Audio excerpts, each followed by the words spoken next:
Synod, we come to item 28, which you may want GS 2145.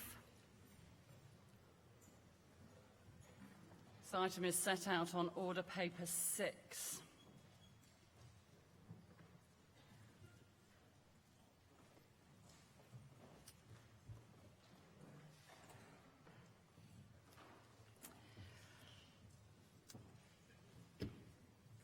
So I call on Jamie Harrison to move this item. Jamie Harrison, Durham 299. Madam Chair, I'm delighted that we are debating a progress report on the work of setting God's people free. In particular, I'm looking forward to contributions from members of the Synod about their experiences, as well as hearing some constructive challenges about how we might do things better. As lay champion, I've much enjoyed participating in a number of events, not least with the diocesan discipleship learning communities, and sharing in them with my Episcopal champion friend, co-worker, Bishop Rachel Truique. Bishop Rachel is currently on a sabbatical, not with us today, but sends her very best wishes as we meet together. There's been much debate and not a little concern about the exact nature of what we are calling setting God's people free. Not another initiative, you say, not another programme to be digested and acted upon. When will all this end? And are we really happy with the title? The Setting God's People Free report, GS 2056, set out a bold vision. This vision was about two culture shifts: encouraging and equipping layfolk to live out their faith with greater confidence, and not just in church settings, and encouraging and affirming laity and clergy together to value and celebrate one another in their different callings and contexts. Perhaps a reference to Romans 12 helped us this morning. Seeking to achieve these two shifts is challenging, especially when perhaps attempts over the last 60 years or so have had limited effect in failing to liberate all God's people into new ways of living out their discipleship and sharing their common life as baptized members of the body of Christ. So I'm delighted that 9 dioceses are joining a 4th cohort of these learning communities, making a total of 33 dioceses in total who will have participated, communities truly focusing on enabling these two shifts. Setting God's people free begins by seeing the whole of life as God's Sunday to Saturday, with our everyday discipleship lived out in the everyday, with joy, courage, and where possible, confidence. This is the first culture shift. As you've seen from our new paper, GS 2145, before you, much is happening. Diocesan, parish and personal levels. Learning is disseminated, local champions and pilot parishes are established, and simple interventions made, such as introducing this time tomorrow, slots at Sunday services, midweek, and at synodical gatherings. So I ask you, what will you be doing this time tomorrow? Perhaps catching up on sleep, Wednesday the 10th of July at 9:20. More likely caring for a grandchild, catching up on emails, sorting out the chaos that you find when you get home, deciding to work on those necessary sermons, funeral visits, students to teach, or in my case, helping a young Spanish GP and an older Norwegian one how to survive and hopefully thrive in the NHS. This first culture shift calls us to be followers of what Professor Jeff Ashley calls the Christ of the everyday. The second culture shift is perhaps more consequent on this, but therefore more demanding and certainly more far-reaching. It's about building the sorts of relationships, mutuality and trust that transform how we, laity and clergy together, follow this Christ. In the 4 loves, C.S. Lewis pictures Christian friends first standing and then walking side by side as they journey together within the love of God. So this is not about clergy being set free from laity, or equally, laity being set free from clergy. It's about our common baptism, how we live out common lives. And for many, this will involve becoming a more vulnerable people and taking risks.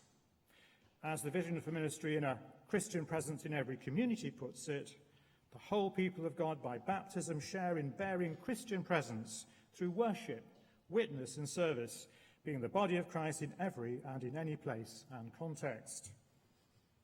This is a call for deeper, intentional discipleship, a theme picked up in a recent Anglican Communion theme at the recent ACC meeting in Hong Kong.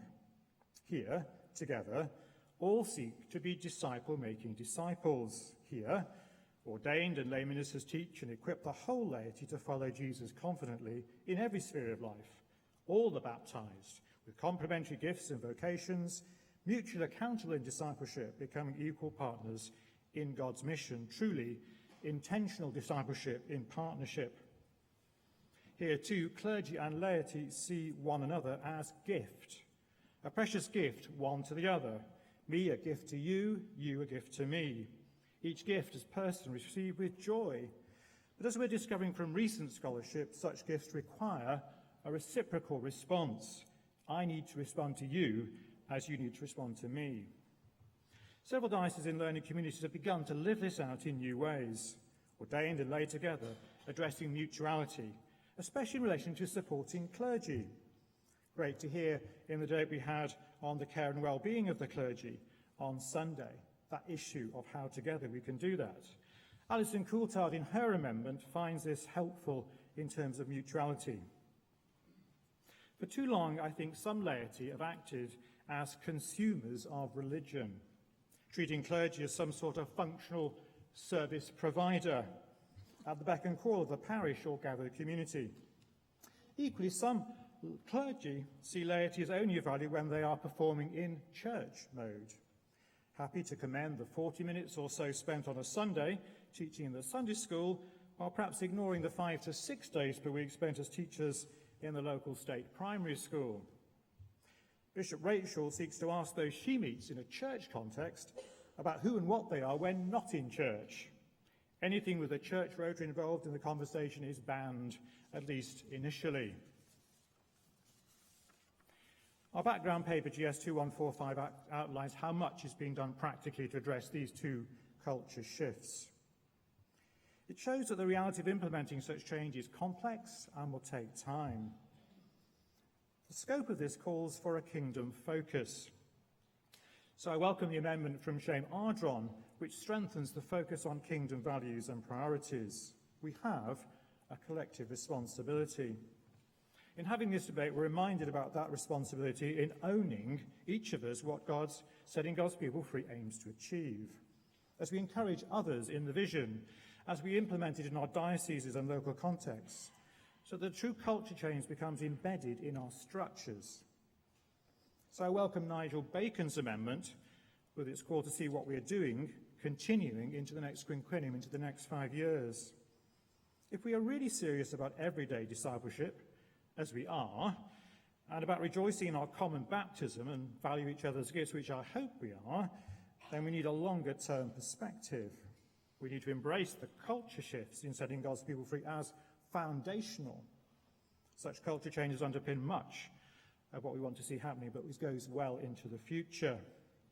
Jane Ozan's amendment, as amended, makes explicit what I hope is implicit in setting God's people free.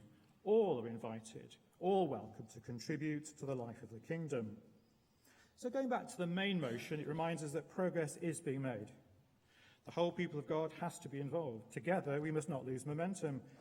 But as Simon Taylor has helpfully pointed out elsewhere, there is the danger that setting God's people free leads to more people doing more churchy things, when the challenge is how to support everyone in articulating and expressing their sense of God's presence in their daily lives.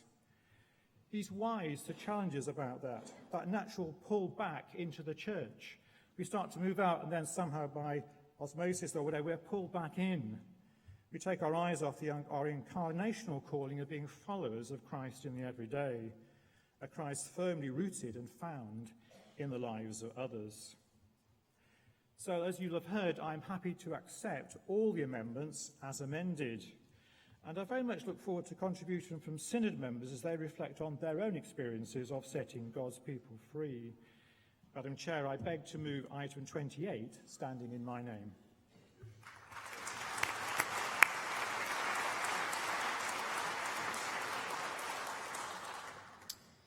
I'll just take a moment to outline how I expect the next 35 minutes or so to go. There'll be some debate before we introduce the amendments, and there'll be a 3-minute speech limit from the start. As you'll see, there are a number of amendments to get through, and there are also a number who have indicated that they want to speak on the main motion, so we'll try and move through the amendments fairly briskly. So that said, we're now open for debate on item number 28. Those who wish to speak would indicate. Thank you. I call John Mason, followed by Martin Seeley.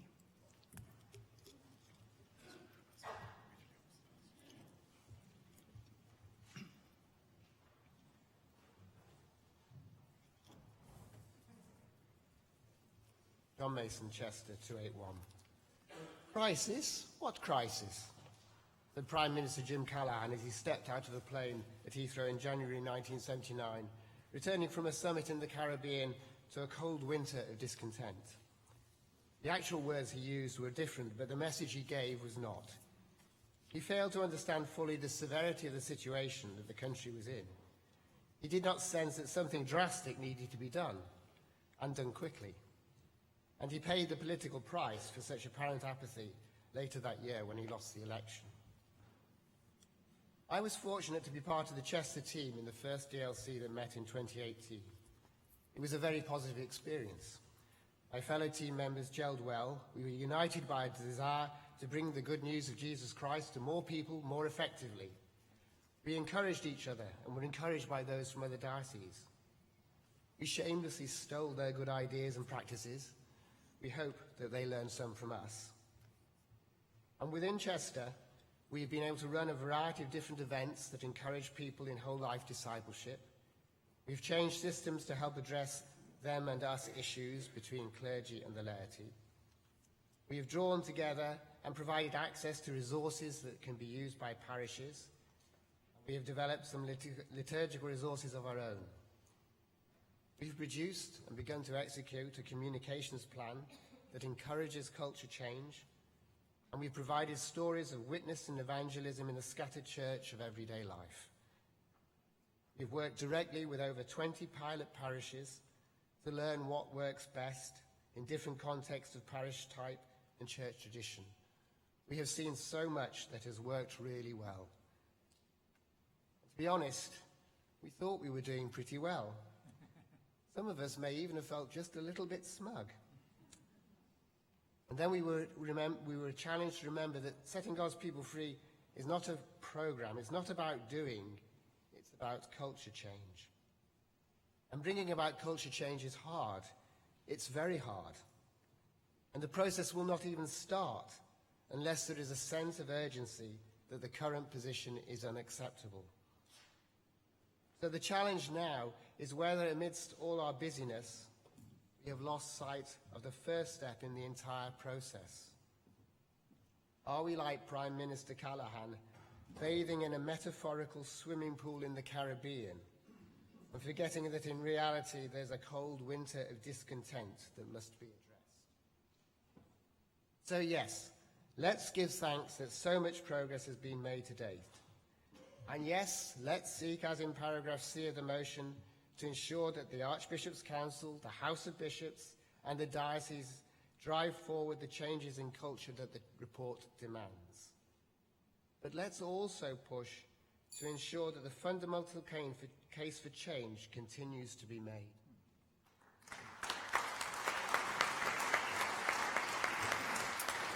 After Martin Seeley, Hannah Gravel. Martin Seeley, 35, St Edmundsbury in Ipswich. Thank you very much for calling me. It's been a huge privilege to be part of my diocese's team in setting God's people free. I'm also the chair of Ministry Council, and I co-chair with Mark Sheard, the Department for Evangelism and Discipleship. So we are very closely working together on this. I want to underline that for me, this is about the culture shift, is about a reorientation. It's about seeking first the kingdom of God, seeking God's reign and work in creation and the world, asking then what it is to be God's people in God's kingdom, and then asking the questions about ministry. It's getting things in the right order. So the work of Ministry Council is being realigned to start with the whole people of God as the foundation, then ask the ministry questions that flow from that. The ministry of the ordained and the lay is to build up the body of Christ, to enable and equip the whole people of God in witness and service in the world. That is the priority. So everything that we do in discernment and ministerial formation needs to be orientated in that way. That orientation starting with the whole people of God, not starting with ordained or lay ministry, is the point of the paper referred to in the SGPF paper, Ministry for Christian Presence in Every Community, GS MISC 122. A similar reorientation will appear in a forthcoming paper on theological education, where we start with the recognition that theological education, our learning from God about God, is for the whole people of God.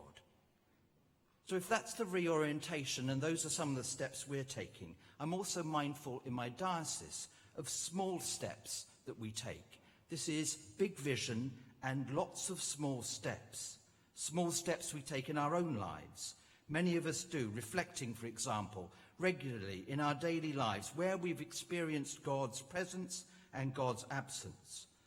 Small steps we can take, whatever our tradition, in our worship, so that the world that we inhabit 6 days a week, 7 days a week indeed, that world is brought into, I dream, that world is brought into our worship, in our prayers, in our conversations with one another. Some of us in ordinations this year started at the font with those great opening words about royal priesthood and baptism, and then asperged the whole congregation before anything else happened, so that we are recognizing we are called as the whole people of God. I commend the work of setting God's people free and this report warmly, and call us all to continue to catch the vision and spot the opportunities that God is giving us daily to take those small steps towards it. Thank you.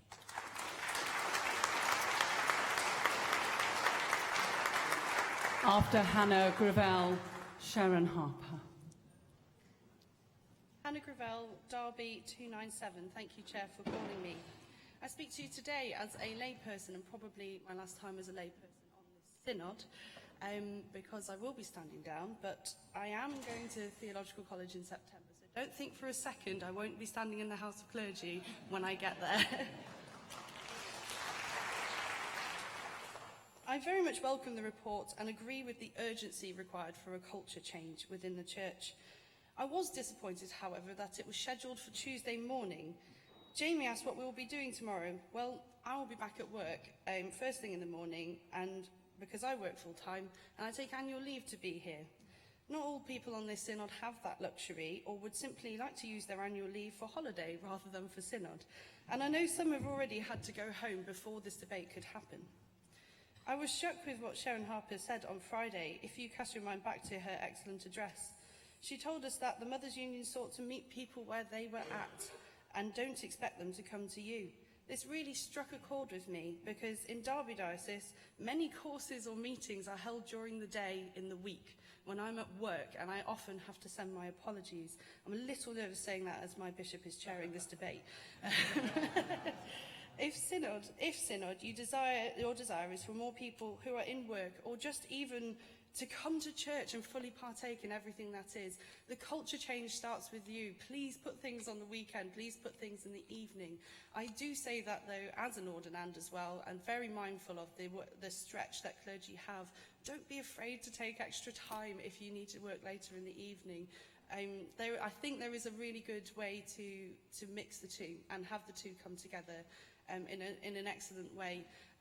But my point today is, please put things in the evening for those of us who do work full-time currently and would love to do more within the church, but simply can't because we have to earn a living. Thank you.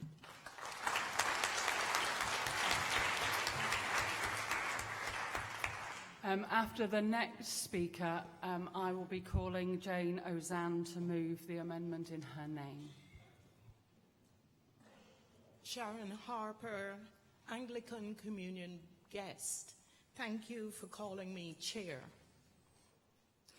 Setting God's people free captured my attention immediately. It's the first time I have heard it. And I got the strong feeling that at the heart of all of this is the call for God's people to serve in unity and cause the transformation that is so much needed in society today. In fact, in God's world. In keeping with all GS 2145 stands for, and with the words of the opening paragraph of the background of GS 2056, page 1, published previously, I am pleased to share that Mothers Union is passionate about deepening discipleship, equipping and developing lay leaders, and revitalizing and growing the local church through our metamorphosis approach, which I mentioned in my address earlier and discussed in our Friends session. In our work, we equip people with the passion and the confidence to engage as disciples of Jesus in their local communities. And like you, we recommend it be done 7 days a week. We have learned that when clergy are supportive of lay people, when clergy help to champion lay people and build their confidence, our work flourishes. So as Mothers Union, I am quite interested in the practical recommendations you have for clergy as they release lay people in the mission in their local communities, so that this culture change will be sustained. May God bless the deeper intentional discipleship and the lasting relationship between clergy and laity in setting God's people free. I thank you.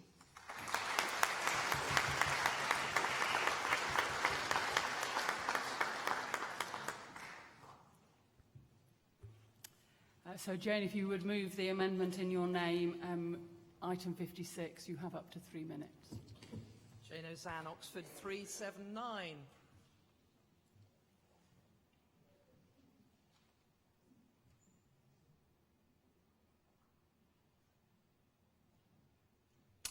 All are welcome in this place. Chair, with her permission, I want to pay tribute to my dear Synod friend, Sarah Tupling, from Deaf Anglicans, who has taught me so much more about the beauty and the challenge of true inclusion. She has, by her courage and her determination, borne witness to us all about the importance of us remembering that all means all, always. As the introduction to this report urges us to take on board, what is needed is not a programme but a change in culture, a culture that communicates the all-encompassing scope of the good news and pursues the core calling of every church community and every follower of Jesus. Note the word every. It is echoed throughout the document. There are no exceptions, no caveats, no second-class citizens in this report for the whole people of God. Now, some may be wondering why I've bothered to table this amendment, as it may seem rather self-evident. But sadly, as many others will know, this is not the actual practice in so many of our worshipping communities. Rules and exception clauses have been introduced, but have created a two-tier system where some are in and some are not, where some are acceptable and some are not. We may all be equal before God, but sadly we are not always equal in the eyes of each other. The truth is, however, that you cannot be a little bit equal. Indeed, you cannot be a little bit inclusive. You either include all or you exclude. All either means all or it just means some, putting a limit on God's grace. Why am I stressing this? Well, it's because I know far too many people who have been told that they cannot become disciples of Christ, or have been told they cannot use their unique giftings to serve God in their communities. I know many LGBT people who have been treated appallingly. Some have been told after they found the courage to come out that they cannot even make the coffee in their churches. Others have been told they are only fit to clean the toilets. Their hearts are to worship and witness to God's love, but they've been told they can do neither. At the same time, I know friends who are not as physically able as I am, who are hampered from living out their callings because of the limitations that we have placed on them. Others who have been boxed and stereotyped because of their class or race. So many of our churches have such inbuilt levels of unconscious bias that they do not see how they exclude those on the margins from following their calling and being the people of God they have been called to be. And we, Christ's body in the world, are all the poorer for it. So, Synod, there are no second-class citizens in God's kingdom. So please give a rounding endorsement to my amendment, which I so move.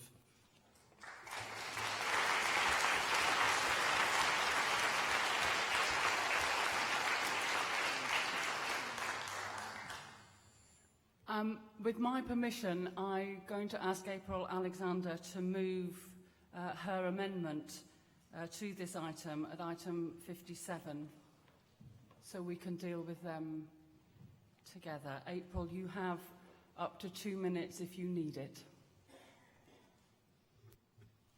Thank you, Chair. April Alexander, Southwark 410. I really don't think I need it. I think this is the shortest amendment probably on record. One single word, and you wouldn't guess that it was gender. But it was omitted from Jane's amendment in error, and she and I decided that we should take an opportunity to put it back in.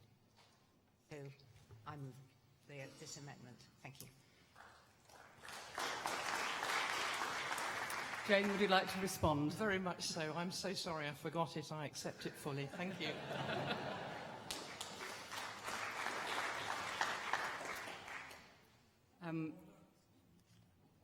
Point of order, Mr. Freeman.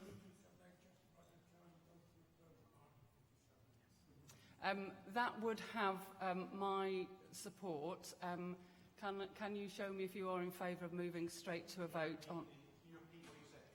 I'm sorry. He's suggested we move an item of closure to move straight to a vote on item 57. So all those in favour of moving straight to a vote on item 57, which is the amendment of item 50 of the amendment. All those against? That's carried. So all those in favour of item 57? All those against?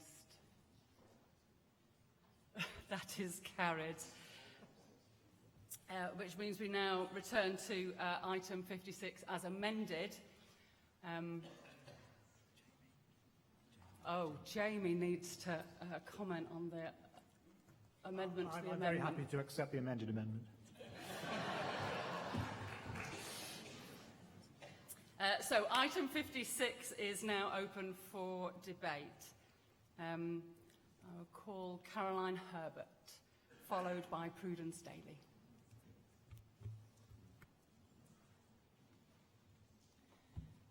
Caroline Herbert, Norwich 372. Thank you for calling me, Chair. I want to welcome the whole motion and also the way that these amendments that we've talking about are helpfully kind of fleshing out, reminding us that all of us who are part of the people of God through our faith in Jesus have a part to play in living out the good news.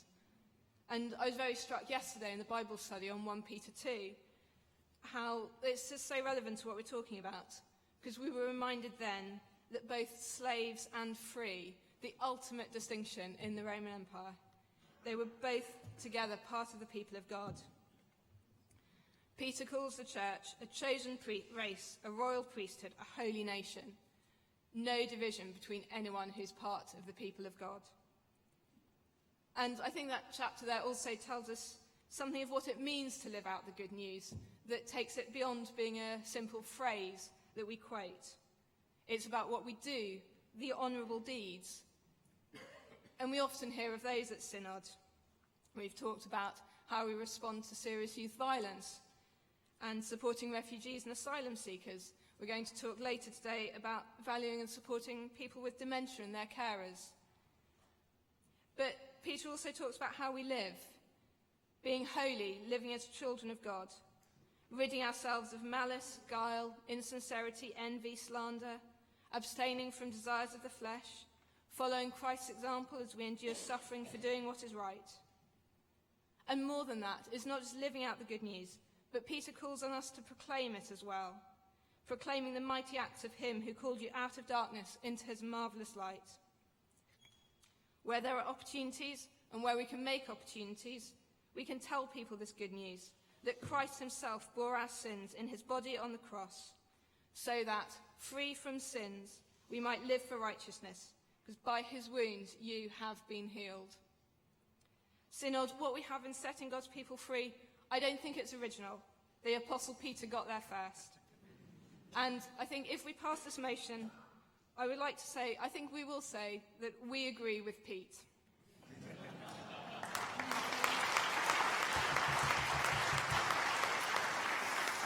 Point of order, Mr. Freeman.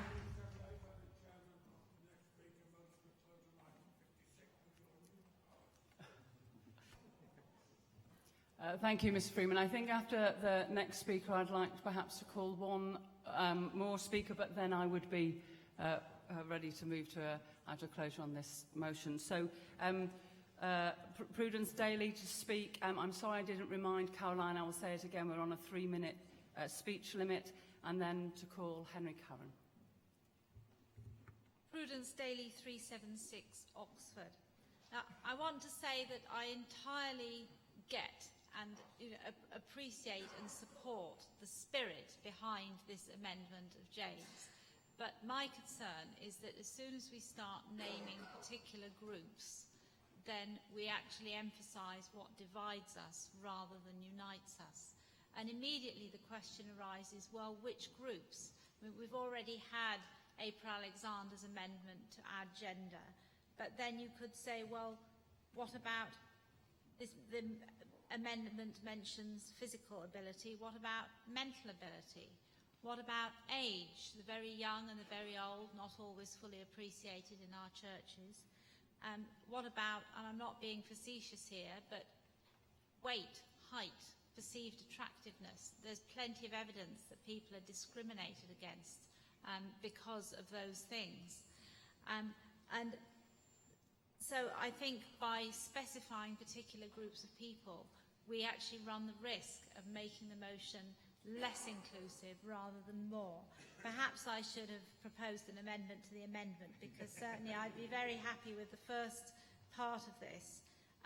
But I would just caution Synod to think about whether it actually wants to go down that route, because God doesn't ultimately see us in terms of our race, class, sexuality, physical ability, or any of those other things I've mentioned. God sees us as individuals, and that's the way we should see each other and treat each other and value each other, so that all truly does mean all. Thank you.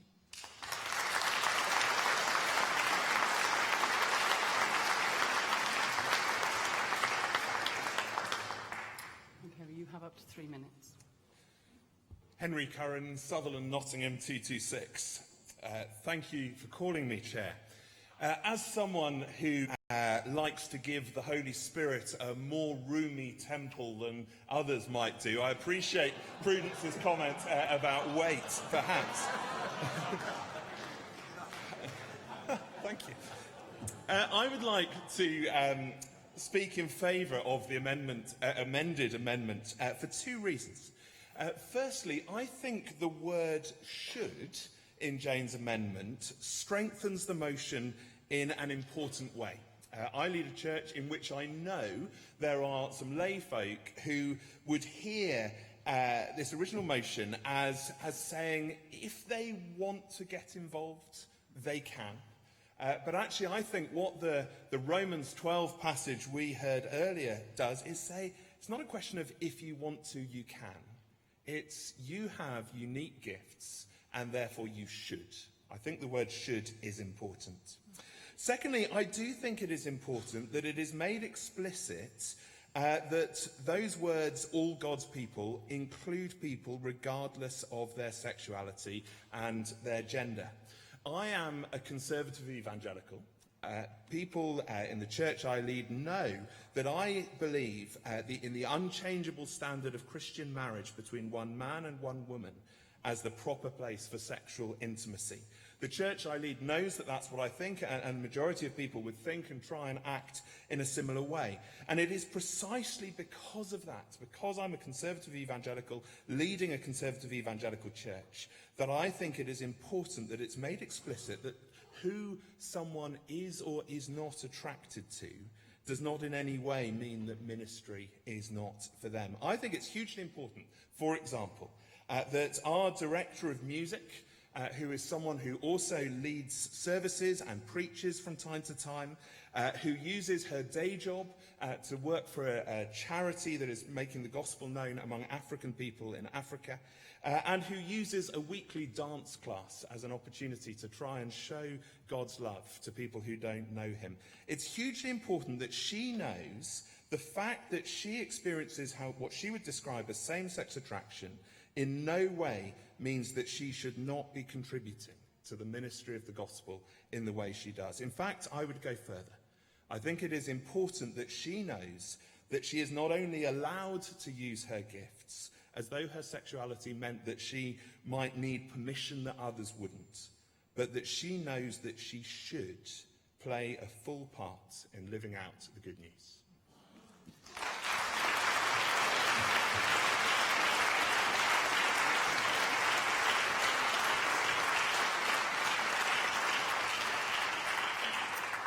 So I'm minded to bring the debate on this amendment to a close. All those in favour, please show. Those against? That is carried, which means we now come to a vote on the amendment item 56 as amended by 57. All those in favour, please show. All those against? That is carried. We now move to item 58, and so I ask Alison Coulter to move this item standing in her name. You may have 3 minutes if you really need it. I'd rather you didn't. I'll be as short as I can. Alison Coulter, Winchester 425. I hope, Synod, you will accept this as a friendly amendment. I remain passionately committed to setting God's people free and declare an interest as one of the original authors and now a member of the advisory group. And I've also enjoyed being part of the diocesan learning communities. I've discovered, actually, that it's quite something to write a report and another thing to try and work out how to do it. It's hard. It's culture change. And I'm trying to work out myself how to do this day to day. Tomorrow morning I am with a client in the client meeting, so please pray for me then. Our focus so far seems to have mostly been on the first cultural shift that's mentioned in the report. And this is not a criticism, because we had to start somewhere. So we've been looking at what we can do to inspire, equip, release, coerce, persuade the men and women in our church families to understand that we're just as much church when we're sent as when we're gathered. I want to amend the motion to formally reflect the second cultural shift, which Jamie mentioned and spoke about in his speech. I think this now needs more of our attention, because it's very important that we are called together as lay and ordained, that we have a mutual relationship and ministry, and this is important for the health and well-being of our church life and our witness. In our Bible study yesterday, which Caroline's already reminded us of, Peter told us that we should honour one another. And so I think this is to say that the laity, it's not just about the laity getting on with it, but it's about how we do this better together. And so I want to move the amendment standing in my name just to reflect better the second cultural shift and to make sure that we don't forget that. I also want to thank Jamie, Rachel and Nick Shepherd for their hard work. Thank you, Synod, and I move the amendment standing in my name.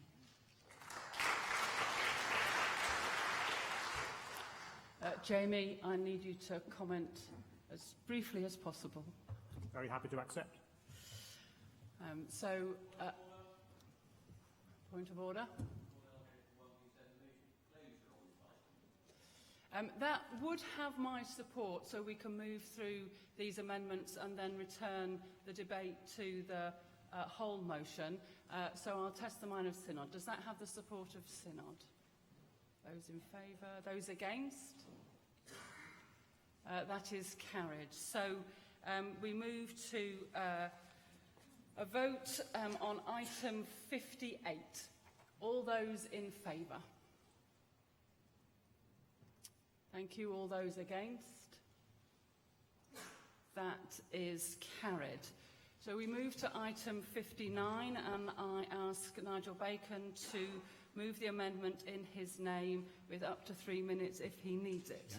Thank you, Chair. Nigel Bacon, Lincoln 341.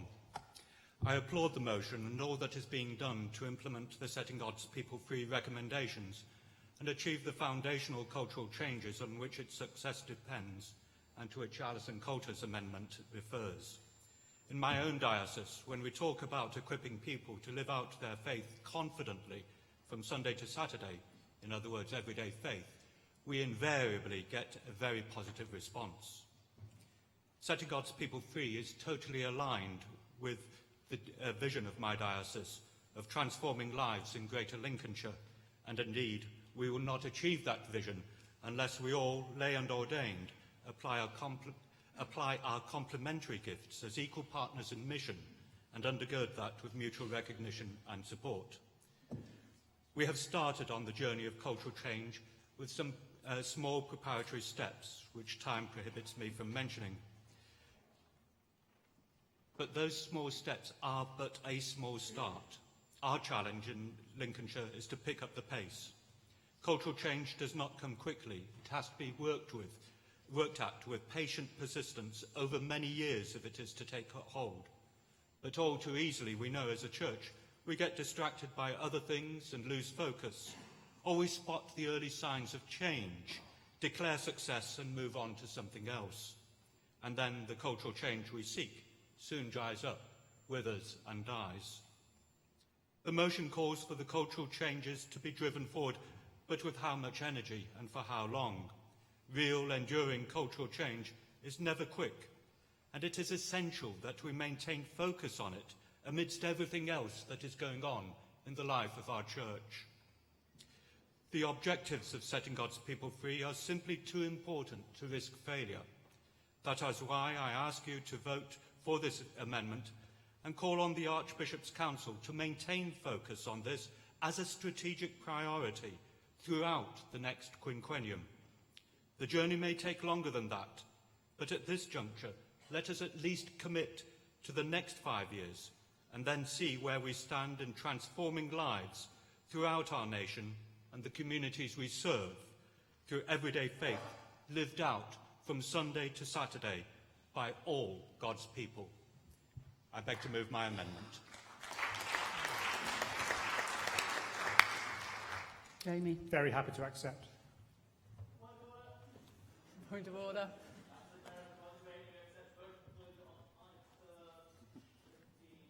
That would have my support.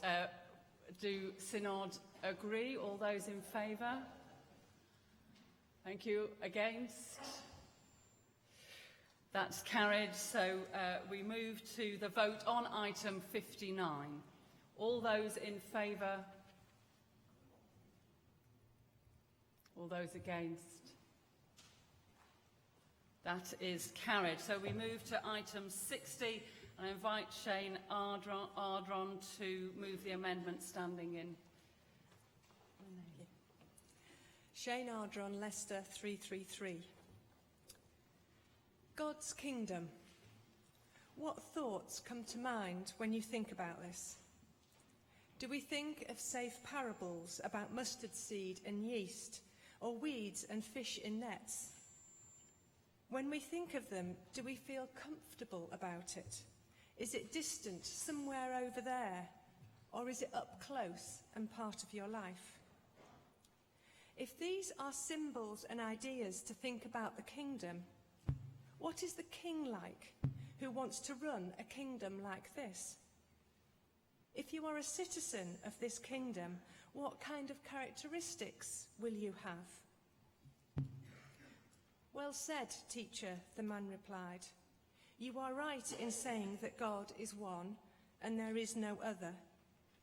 To love God with all your heart, with all your understanding, with all your strength, and to love your neighbour as yourself is more important than all burnt offerings and sacrifices. When Jesus saw that he had answered wisely, he said to him, You are not far from the kingdom of God. That's from Mark 12. Are we working for God's kingdom to come, or are we working for the church to come? They are not the same. If we need to spend time on this, and I think we do, we need to spend it prayerfully, thoughtfully, with open hearts and minds to God's guidance. We need to see how this affects all we do and all we are. Whether we are, as has been said before, whether we are male and female, able-bodied or not, healthy, wealthy, poor in mind and spirit, or bursting with life. No matter our sexuality or our intelligence, our position of power or weakness, the kingdom includes us all, and we all have a part to play. I think this needs to be explored more, and we need to act on it. Thank you. Jamie, I call you to respond. Very happy to accept.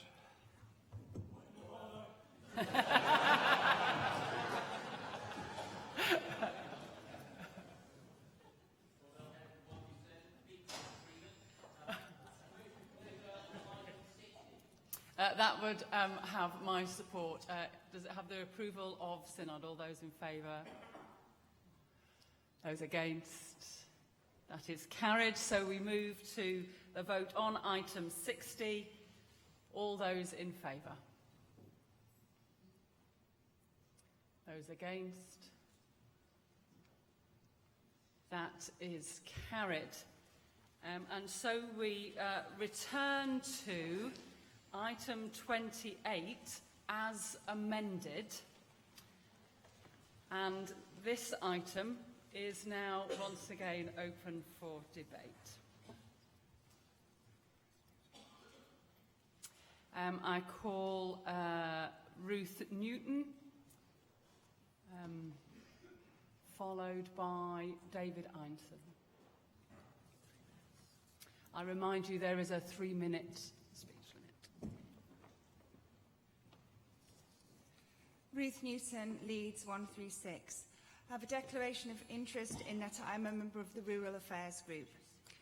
In 2015, the report released for Mission, Growing the Rural Church, came before Synod. It highlighted the importance of the ministry of lay people and recommended, amongst other things, that strategies intentionally focused on mission and evangelism, that dioceses should envision, nurture and equip the ministry of the lay people, that high-quality, specific and locally accessible training and development should be provided, and that a culture of discipleship should be developed.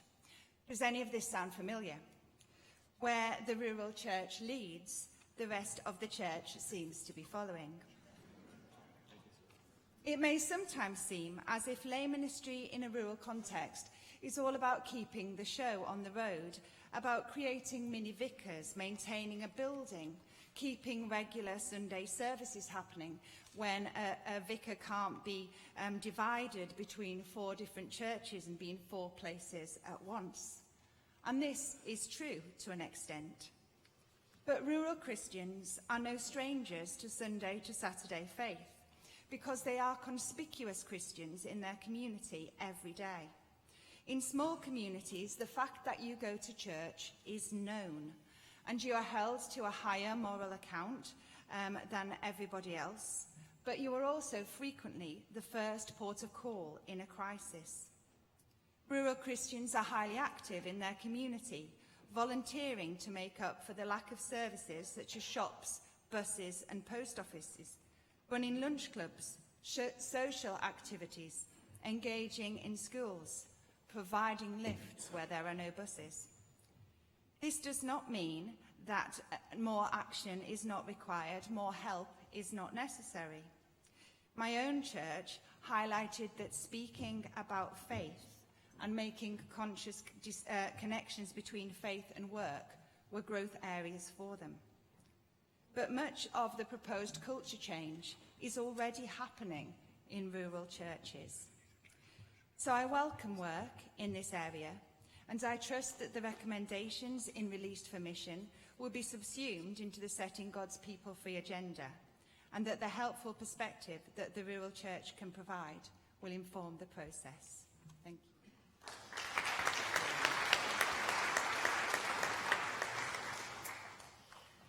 After David Ison, Jennifer Humphreys. David Ison, Deans 54.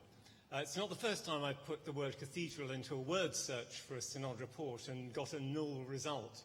So I wanted to point out that cathedrals have an important part to play in the relationship between laity and clergy.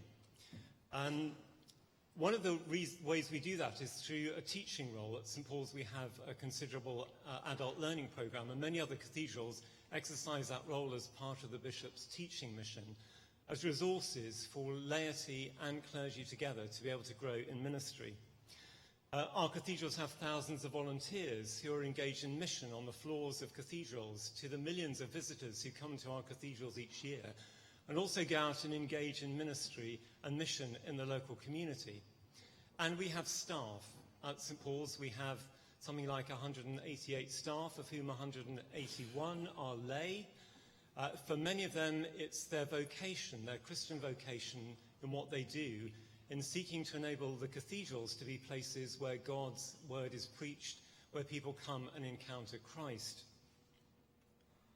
When I was in Exeter some years ago, I was able to include some of the laity in the work that we did during Holy Week, for example, by asking lay people to come as part of our Holy Week services and explain what they did in the cathedral. So to have a verger quoting her poetry and talking about her testimony meant that people saw her suddenly not just as a cathedral functionary, but as someone with a real ministry to offer and a ministry to share. And cathedrals are also places where we can experiment in the relationships between clergy and laity. So at St Paul's now, we have a stipendiary lay reader on common tenure, Dr. Paula Gooder, who is acting as a residentiary canon. We've had to create a new office for her of resident lay canon. We cannot legally put her on chapter, but she is playing a full part in the ministry of the cathedral. Imagine what it would be like if you could have, for example, a church army officer as a residentiary canon in your cathedral. And I hope that one of the things that we will consider is looking again at questions like who residentiary canons can be, in order to be able to include lay people in the life of a cathedral and the way in which they're already included in all sorts of ways, so that cathedrals can be at the cutting edge of how we engage lay people in ministry together with clergy, so that together we can go on and support the mission of Christ in this nation. Thank you. I thought you'd been beaten to it again, John.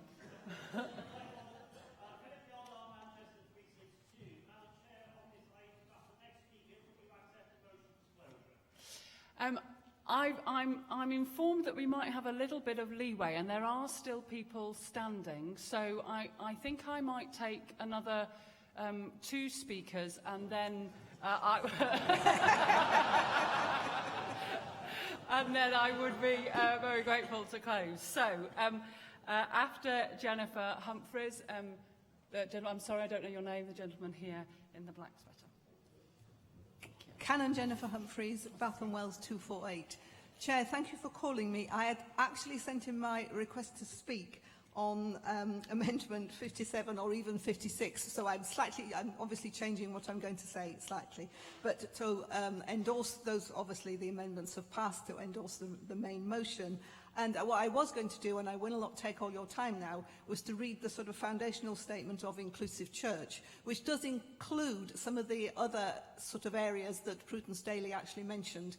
And I declare an interest as a trustee of both Watch and Inclusive Church to say that we are always looking to make, explicit that everyone is included. So I will not take any more of Synod's time, but thank you for calling me, and thank you, and I support the motion as amended. Thank you. Thank you. So after Mark Murthen, Steve Wilcox. Mark Murthen, London 165. Thank you, Chair, for calling me to speak. There's much in this report, indeed, the preceding one, to be excited about as an associate vicar in London. I see it as an essential part of my role to equip people, all people, to be living for Jesus, to share the good news of his love, to prepare people for his return. And I know that's not just a job for me for a few hours on a Sunday and a few hours midweek. It's a 24/7 calling for me. It's a 24/7 calling for all our parishioners. And as I said, there's so much here to get excited about. National portals to inspire, portfolios of digital communications, the possibility of being involved in learning communities in the diocese, networks and pilot schemes and initiatives, discerning who amongst our team and amongst our church might be an evangelist to be part of the 1,000 evangelists that we're calling for. And if I'm honest, I can't quite keep up with all of it. With all that's available and with all that's to be promised. And I really don't want to lose the wood for the trees. I want to keep the main thing the main thing. See, deep down, we all know that techniques and programs are vital. They are helpful, but they're not going to solve our deepest problems, which lie within our cold hearts. So a simple plea, can we please ensure that the many resources, the good and valuable resources that are being produced, will show us grace, that they will warm our cold hearts with the fire of the gospel, that our service 24/7 flows out of the love for the one who first loved us, who first served us and gave his life. Only then will we be truly free to serve, not from love and not out of cold duty. Thank you.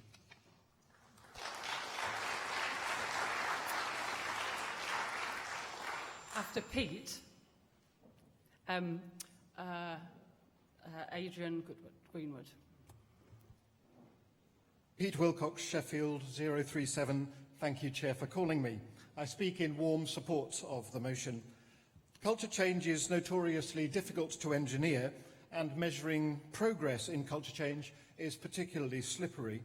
But just 2.5 years on from the publication of SGPF, it's clear the degree of traction the report has achieved is remarkable. Phrases like "this time tomorrow" and "everyday faith every day" are becoming so familiar we almost don't need to interpret them anymore.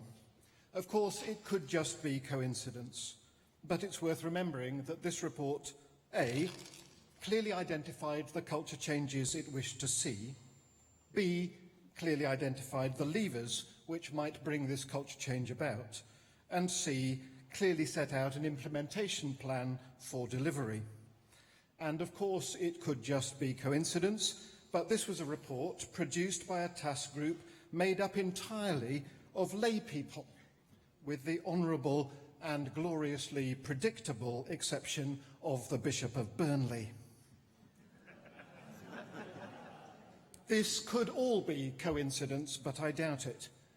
As you've heard, one of the recommendations in the report was for the creation of an interdiocesan learning community focused on mobilising the whole people of God for the whole mission of God. I do want to testify to the value of that process for us in the Diocese of Sheffield. Our diocese was part of the second of the 4 IDLC cohorts. In our case, a team of 6, 3 lay members, 3 ordained, met with teams from 7 other dioceses over an 18-month period, ably hosted by Nick Shepherd and his team, skillfully facilitated by Becky Hall and Andy Brooks, all lay people. For us, it's been a rich and productive experience.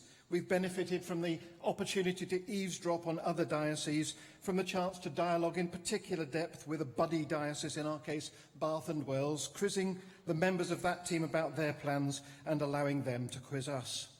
So, Alison, Joel, Mark, Matthew, Elaine, Jonathan, Clement, Helen, and yes, Bishop Philip too, thank you for what you have set in motion.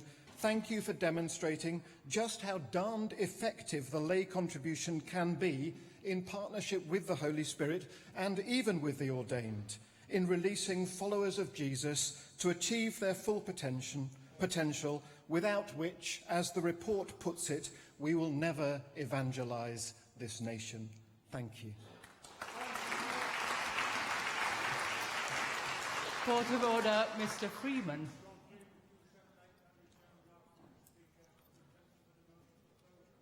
You can. Adrian Greenwood, Southwark 411. I was a member of the Southwark Discipleship Learning Community. I'm a member of Archbishop's Council and a member of Ministry Council.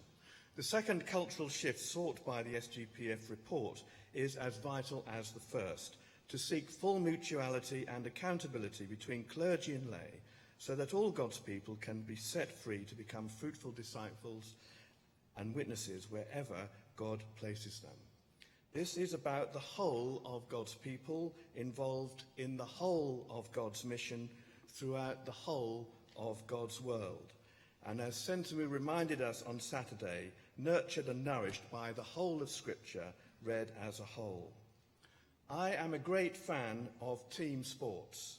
No one in a team or a squad invests only in one player, but in all members of the squad and in the practice of teamwork, playing together.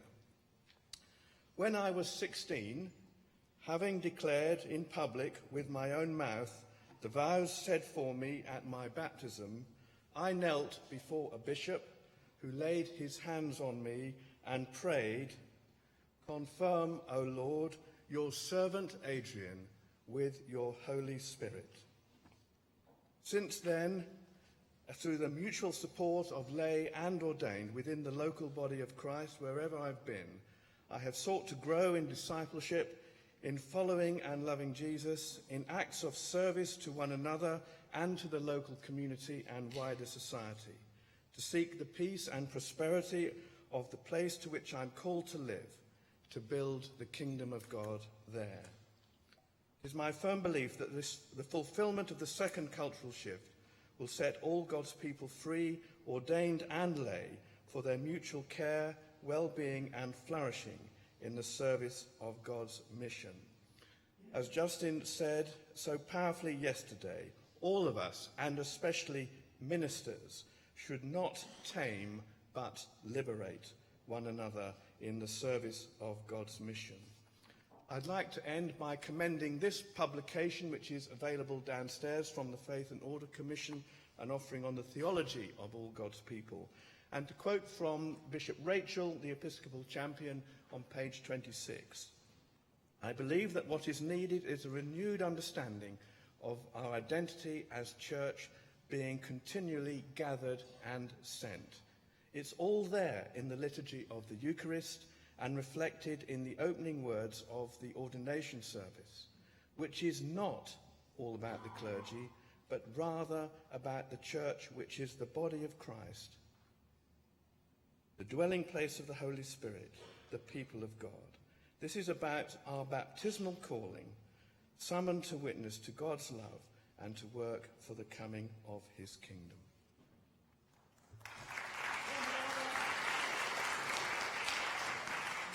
Point of order.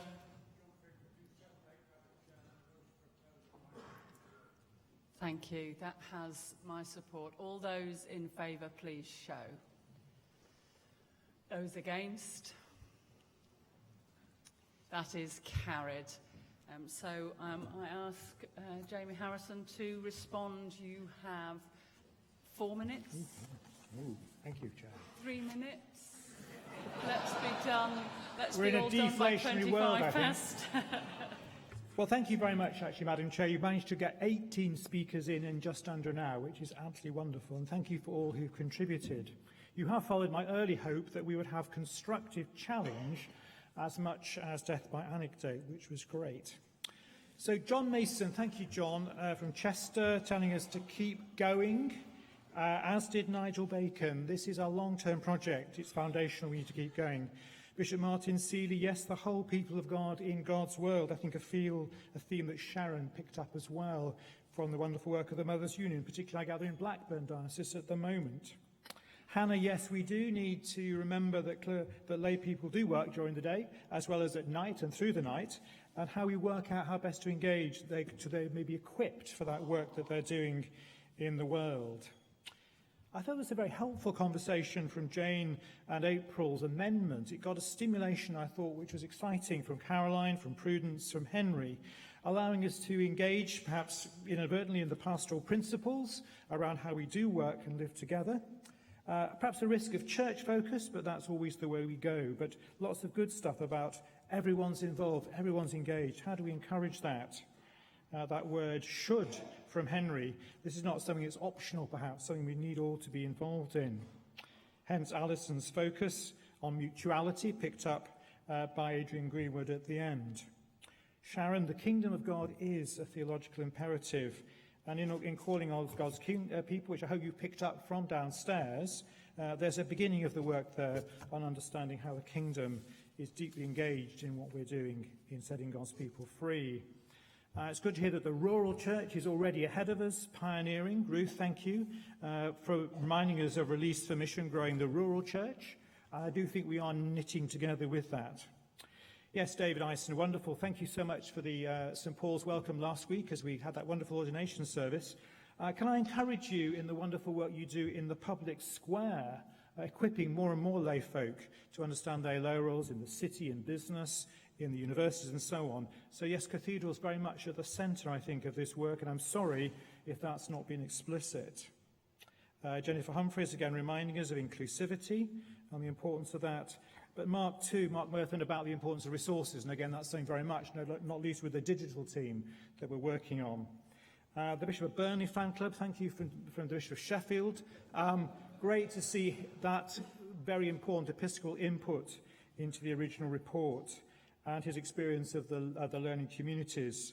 And it's great we've got this new set in place.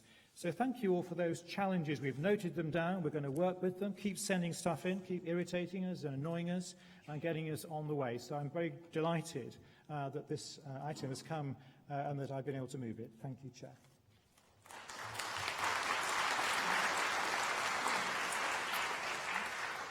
So we come to the vote on item 28 as amended. All those in favour, please show.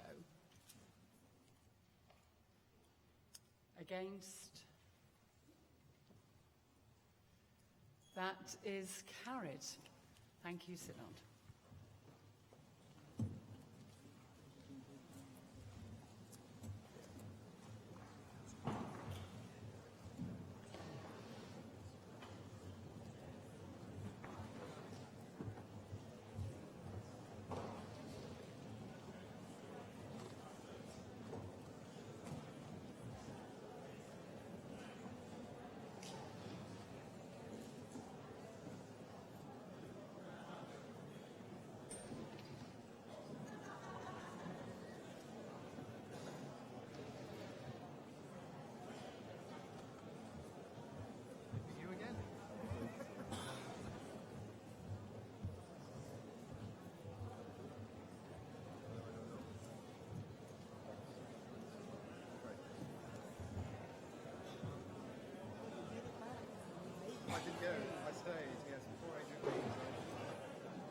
We come now to item 510, and I'm reminded, members of Synod, of the elderly Yorkshire lady I used to visit as a teenager, who would sometimes greet me at her door with the words, "Afore I talk to thee, I've somewhat to say to thee."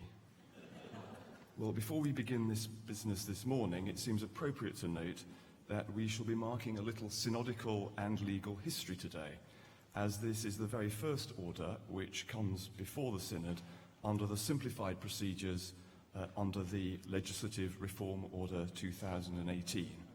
This seems a very good way to mark this centenary year of the Church of England Assembly Powers Act.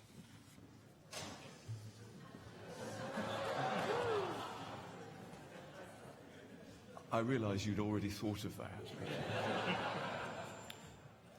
So, item 510, the draft Legislative Reform Patronage of Benefices Order 2019. Members will need the draft order, GS 2128A, the explanatory memorandum, GS 2128XX, and the report of the Scrutiny Committee, GS 2128Y. I invite the Prolocutor of the Convocation of Canterbury to move item 510, that the draft Legislative Reform Patronage of Benefices Order 2019 be approved. He has up to 10 minutes. Thank you, Chair. Simon Butler, Southwark 219, and at the beginning I declare an interest. By virtue of my office, I am a patron of a number of parishes in the Deanery of Battersea. I've just noticed on Facebook that today is the 35th anniversary of the fire at York Minster. It is indeed. Now, what I'm about to do won't set the church on fire, but it may, this is a very weak joke, it may warm the hearts of PCC secretaries, patrons, and even archdeacons. So, eyes down. This is the first order to be laid before the Synod under the Legislative Reform Measure 2018. The measure enables the Archbishop's Council, with the approval of the Synod and subject to parliamentary oversight, to make legislative reform orders. The purpose of legislative reform orders is to remove or reduce burdens that result from ecclesiastical legislation. And in this context, burden means a financial cost, an administrative inconvenience, or an obstacle to efficiency. The Archbishop's Council has set up a legislative reform committee to exercise its functions under the measure. The committee which I chair is made up of 5 members, 2 members of the Council, and 3 other members of General Synod. On the 1st of November last year, we issued a consultation document on the proposals for a legislative reform order to remove or reduce burdens that arise from the Patronage Benefices Measure 1986. The consultation period ended on the 24th of January this year, and we received 90 responses. The respondents included members of this Synod, patrons, including Crown, bishops, cathedrals, diocesan boards of patronage, and patronage societies. Respondents also included individual clergy, church wardens, members of PCCs and parishioners, diocesan registrars, and diocesan secretaries. We considered that to be a good level of response to a consultation concerned with procedural provisions. The explanatory note that accompanies the draft order set out the background, and I won't cover that in a 10-minute speech. In brief, the Patronage Benefices Measure 1986 makes procedural provision for the filling of vacancies in parochial benefices. Some of that administration causes administrative inconvenience and presents obstacles to efficiency. The draft order seeks to remove or reduce a number of those burdens. First, it seeks to remove undue delay in starting the process for filling a vacancy. The committee was aware that it is common for there to be long delays in triggering the start of the process for the appointment of an incumbent. The order addresses that by making it mandatory for the bishop to initiate a statutory process no later than the day on which the benefice becomes vacant, although there are special provisions where a vacancy arises from the death of an incumbent. The designated officer will then send details about the process for filling the vacancy to the PCC secretary. One of the details provided will be the start date, the date on which the clock starts running for the various steps to be completed by those involved. By default, the start date will be the date on which the designated officer writes to the PCC, but it can be up to 3 months after that date if the bishop so directs, having had regards to all the circumstances. Article 2 of the draft order gives effect to these changes. Article 2 also requires other patrons of the benefice who have subsequent turns to be informed when a turn has been taken. This will mean that they are aware that their turn is next or next but one and so on. It will also provide an opportunity to ensure that the information held on the patronage register is up to date and for email addresses to be obtained. Article 3 of the draft order seeks to relieve the PCC from the burden that is created by the existing complex set of deadlines. As things currently stand, the PCC secretary has to convene one or more meetings of the PCC, known as a Section 11 meeting, where the PCC has to take a number of significant decisions, all within a period of just 4 weeks. These are meetings in which the parish profile is agreed and parish representatives appointed. A joint meeting of the PCC with the bishop and patron, a Section 12 meeting, may also be requested. Under the existing provisions, the PCC secretary is obliged to arrange a Section 12 meeting to take place within 6 weeks of a request being made, giving all concerned at least 14 days' notice of the time and place. If a PCC doesn't comply with these timetables, it loses the right, through parish representatives, to approve a proposed appointment. Article 3 of the draft order simplifies these procedural requirements. Instead of the existing periods of 4 weeks and 6 weeks, there will be a single maximum period of 6 months, beginning from the start date, for the PCC to carry out the various duties it has. We think this simplified procedure will make it much easier for PCCs and PCC secretaries to carry out their duties. But we would stress that 6 months is the maximum length for this period. In most cases, it should be possible to proceed much more quickly with this preparatory stage and move on to the task of identifying a priest for appointment.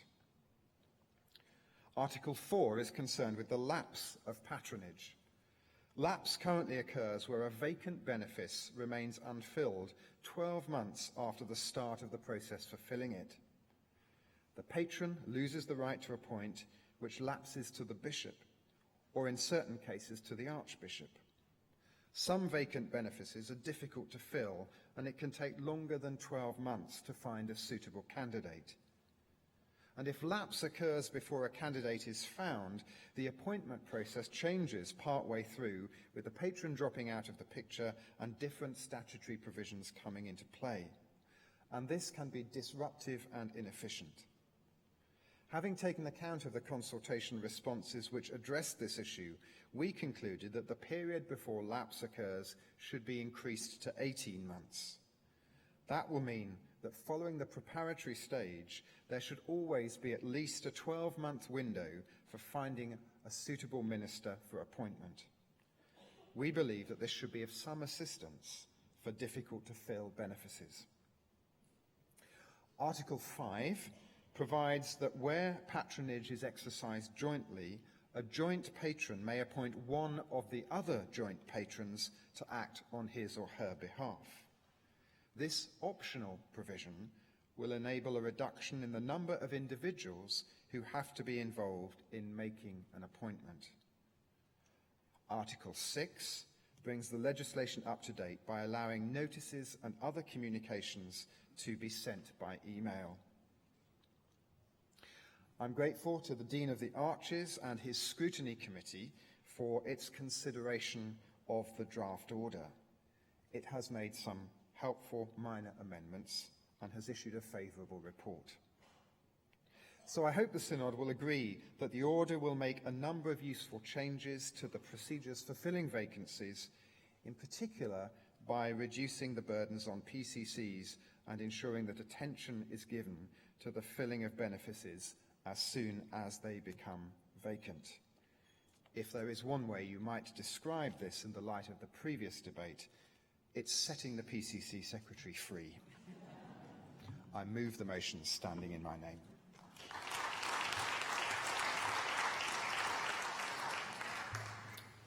So item 510 is now open for debate. There is a speech limit of 5 minutes.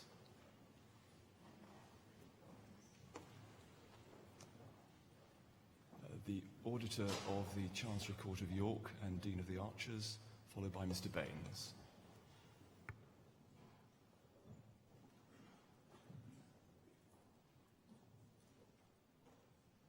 Charles George, 454, Auditor in this province and Dean of the Archers. Thank you for calling me. I declare an interest as Chair of the Scrutiny Committee on this order that what I say is said on my own behalf and not in any way on behalf of that committee.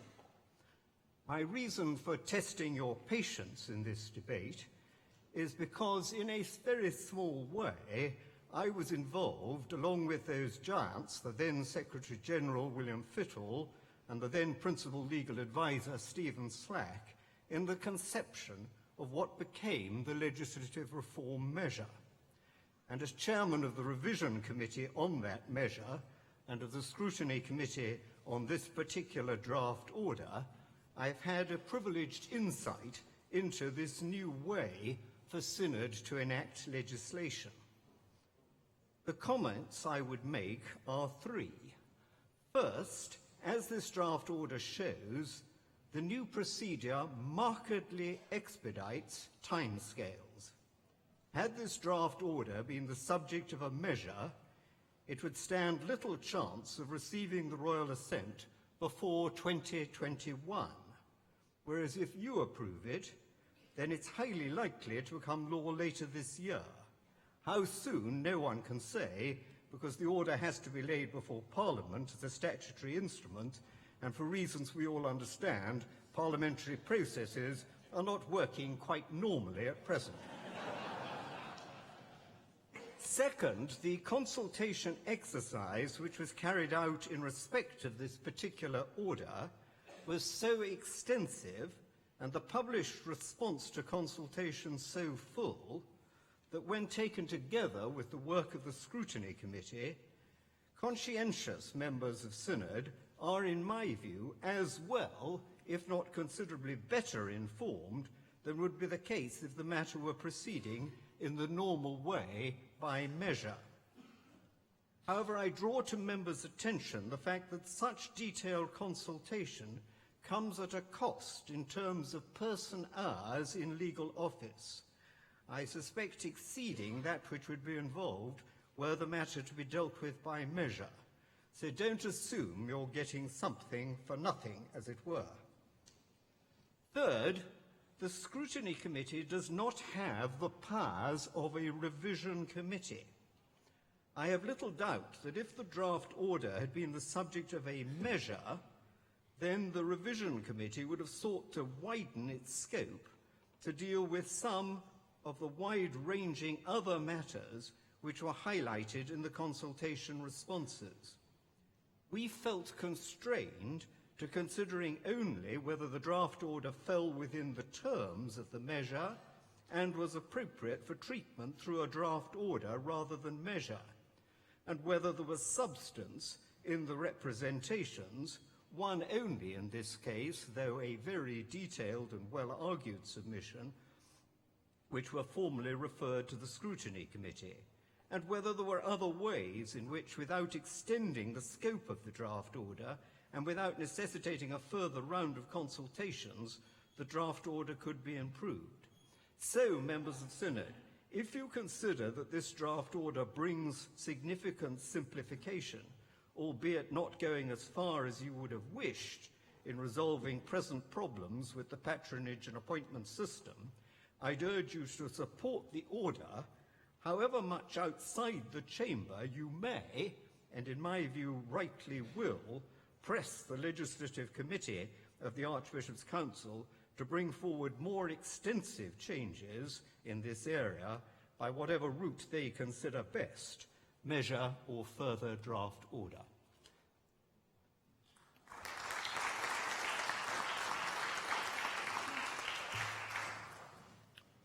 After Mr. Baines, the Archdeacon of Aston. Simon Baines, 394 St Albans. Mr. Chairman, I wonder how often members of Synod have heard someone at their PCC or Deanery Synod say, "Wouldn't it be nice if?" When people are frustrated by the archaic and burdensome rules of the Church of England, we so often hear, "Wouldn't it be nice if?" Well, for all those people, today is a good news day. I was delighted when I heard back in November 2018 that the Archbishop's Council had issued the consultation referred to in GS 2128. And I'd like to thank the Archbishop's Council for moving forward with this. I don't know whether the consultation was initiated in response to the St Albans Diocesan Synod motion of July 2018, requesting a review of the patronage benefices measure of 1986, or simply pure coincidence that great minds think alike. Either way, we're pleased that this motion is being considered today. And I'm grateful that the legislative reform measure of 2018 is being used. This is designed to reduce the burden on PCCs and in turn should help reduce the time taken in filling vacancies. Using the legislative reform measure for business such as this is exactly what it was intended for. And I'd like to put on record our thanks to Andy Sharp of St Julian's Church in St Albans for setting this all in motion. Late one evening in autumn of 2017, Mr Sharp raised the issue under AOB at the St Albans Deanery Synod. Mr Sharp's question, "Wouldn't it be nice if the handling of vacancies could be easier and quicker?" triggered the Deanery Synod motion that in turn became a diocesan motion and has now led to today's legislative reform order. And I had the pleasure of steering the motions through Deanery Synod and Diocesan Synod, where they passed unanimously. As an example, this is an excellent example for the future of how a PCC member or a parishioner in the pew can influence matters through an accelerated procedure to change things for the better. I welcome this morning's motion and would ask all members not only to support it, but also to reflect on what is possible when someone poses the question, "Wouldn't it be nice if we could do X, Y, or Z?" Thank you.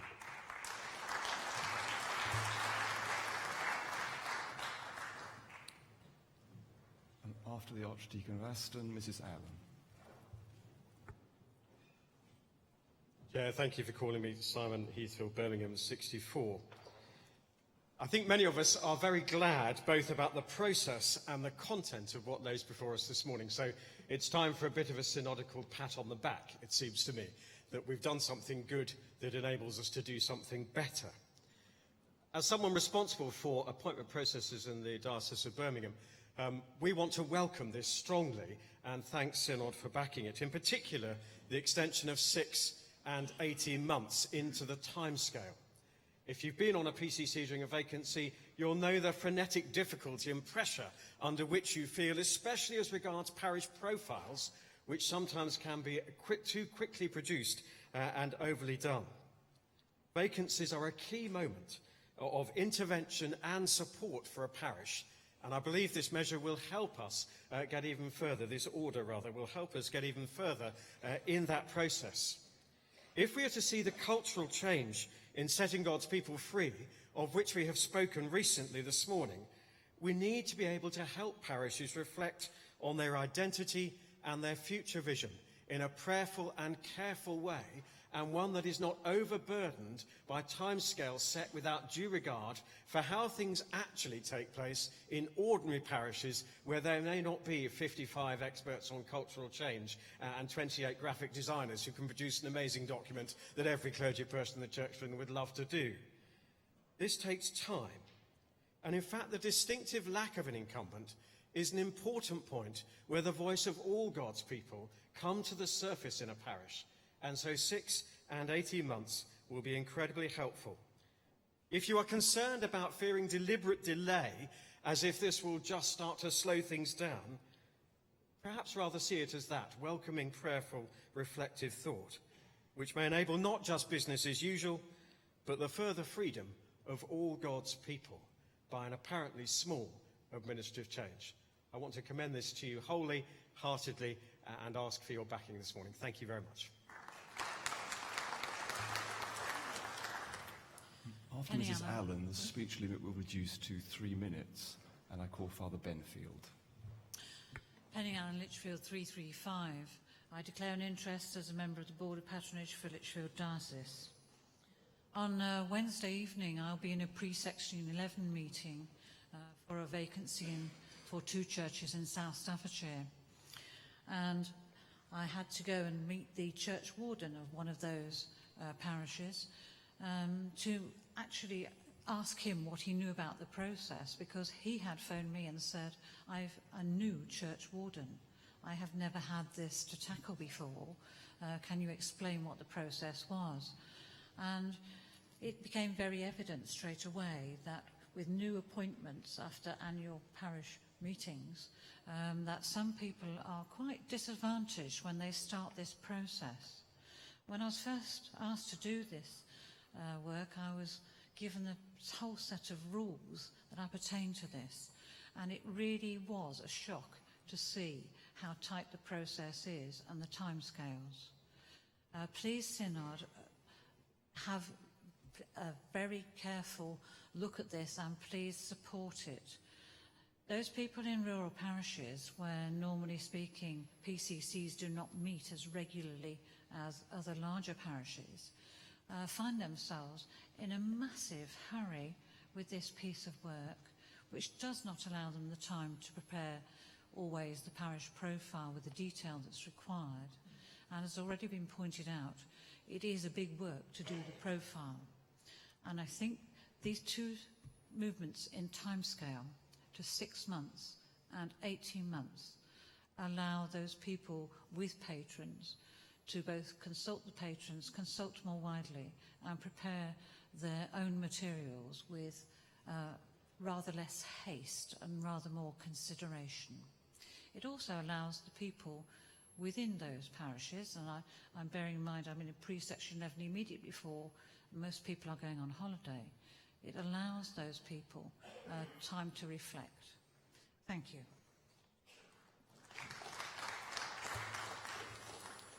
After Father Benfield, Mrs. McIsaac. Paul Benfield, Blackburn 66. I speak as Registrar of Blackburn and the designated officer under the Patronage Benefices measure. I welcome this draft order, and I hope everyone will support it. I welcome the new time limits for the reasons which have already been said. But I want to draw your attention, Mr. Chair, to paragraph 66 of the Scrutiny Committee's report and the suggestion that further work may be necessary, in particular in connection with multi-parish benefices. At the moment, I have to send out a letter telling the PCC secretary to do one thing, and I send a form telling them to do something else. This doesn't seem a very efficient way of proceeding, and I then get telephone calls, well, what exactly are they supposed to do? And time is wasted and confusion is caused. So I think there are matters that could be looked at to improve the patronage system even more, and I urge the relevant bodies to do so.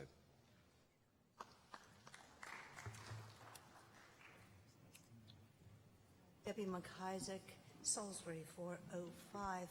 I'm a member of the Scrutiny Committee, which sat for the first time to look at this measure. And I'm very grateful and glad that you have received the new provisions warmly. A couple of factors I'd like to point out. There was very extensive consultation of the sort that you would find in an ordinary procedure. But this was an opportunity to look at that consultation very clearly and immediately turn it in to the proposed new provisions in relation to patronage. So the consultation was certainly very adequate, and the process was, I might suggest, for things of this sort, much better than amendments on the floor, which are taken hurriedly, often passed without sufficient consideration, are subject to the 40-member standing. We were able to do our work very deliberatively and very carefully. And hopefully there won't be anything that needs to be undone, even if there is a great deal more to be done. Thank you. Point of order.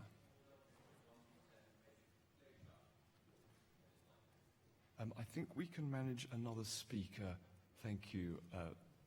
We'll take Canon Banting. Thank you.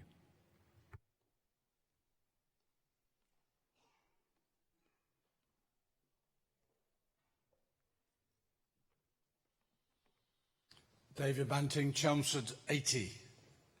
I have been a patronage trustee with the Church Pastoral Aid Society, CPAS, for over 20 years, and it is one of the greatest privileges in ministry I know. Thank you for these simpler and clearer guidelines, kinder to PCC secretaries, but also honouring the role of patron. We've heard a lot about the 6 months and the 18 months. They're both generous and understanding. I want to speak about the role and the value of patron.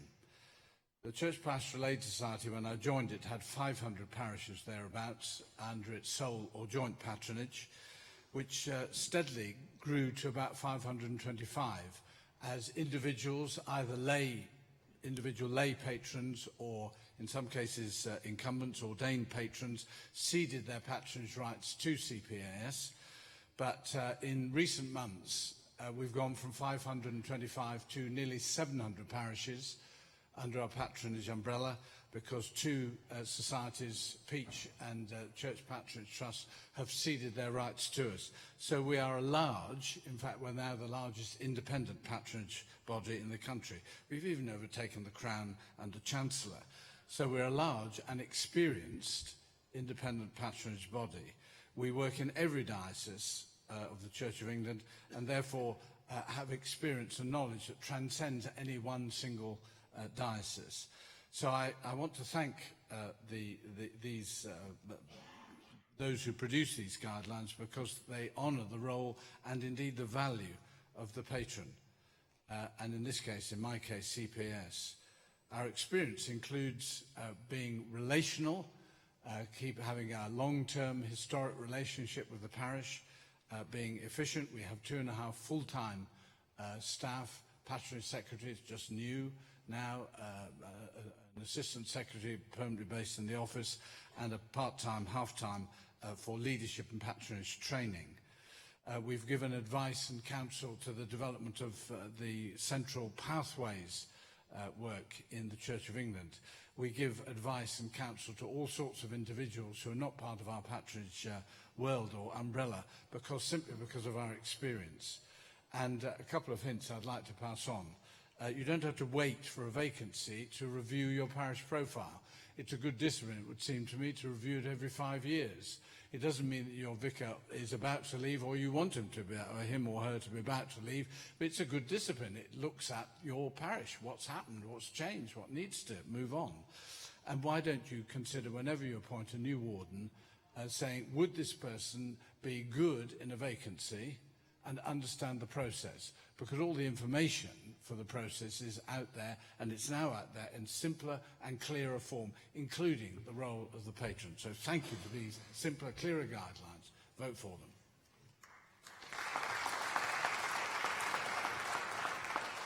Encouraged by Prebendary Cordell, I will put the motion for closure on item 510 to the Synod. All those in favour, please show. Thank you. All those against? That is very clearly carried. So I call on Canon Butler to respond to the debate. He has up to 5 minutes.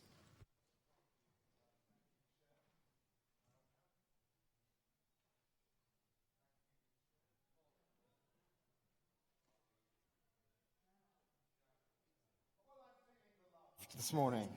That's better. Feeling the love from you all. Thank you. We are glad to have been of service. So let me just run through one of those a few comments. Thank you to the Dean of Arches for his comments, and particularly about his tribute to the hard work done by the legal office and demands played on them.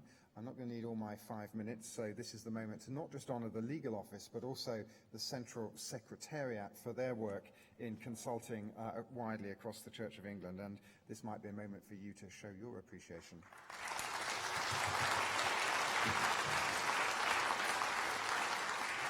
There is wider work, of course, going on in the whole area of legislative reform, and there is a legislative reform scoping group that is looking at the much bigger issues to which the Auditor and Dean of the Arches refers. To Simon Baines, we're glad to have been of service, and the use of the measure is good. I would remind Synod, though, that when we approved the measure, of course, when we laid our first order before the Synod, the clock started ticking on the sunset clause that was put in place. And so if we don't use this piece of legislation, we could risk losing it. When we did our initial consultation with you all and with the wider church about work we could do under this order of simplification, what we got back wasn't a large amount of work. And we really could do with more focused work going forward, so that we can pick off issues such as the one before you today in a way that gives us as a committee some real material to get our teeth into. There is some talk about perhaps gathering a focus group to do some more intensive looking at things. But if you have those moments that were referred to by Simon that you think needed addressing, please do write in, because we need to do the work. And if the Archdeacon of Aston gave us a pat on the back, perhaps we could all do, in the nicest possible way, with a kick up the backside, to get some of this simplification on the agenda as well. Thank you to Penny Allen for her comments about the example in her diocese. To Father Benfield, please do send in your ideas in respect of those simplifications that you as a designated officer face, although the forms you refer to, I'm advised, are not statutory, so there is some freedom to act. To Debbie McIsaac, yes, I'm glad that the process is good. We're committed to good process and good consultation, and we've seen how that works well today. And finally, to David Banting, thank you for your comments about patrons. And I was particularly taken by your last point about reviewing parish profiles.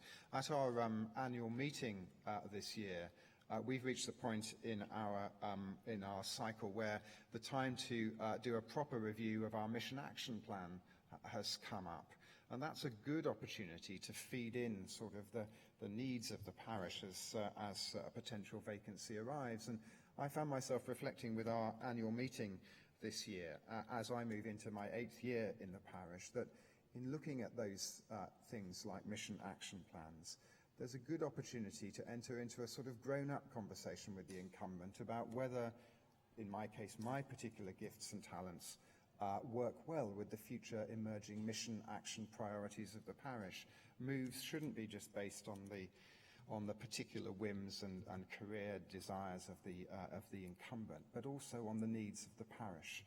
And that process that you highlight, David, about reviewing parish profiles when tied with mission action plans could be a very useful tool in that.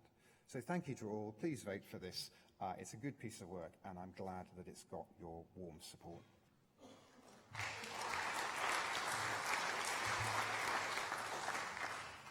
Rejoicing in the fact that the prolocutor has felt the love, I now put item 510 to the vote.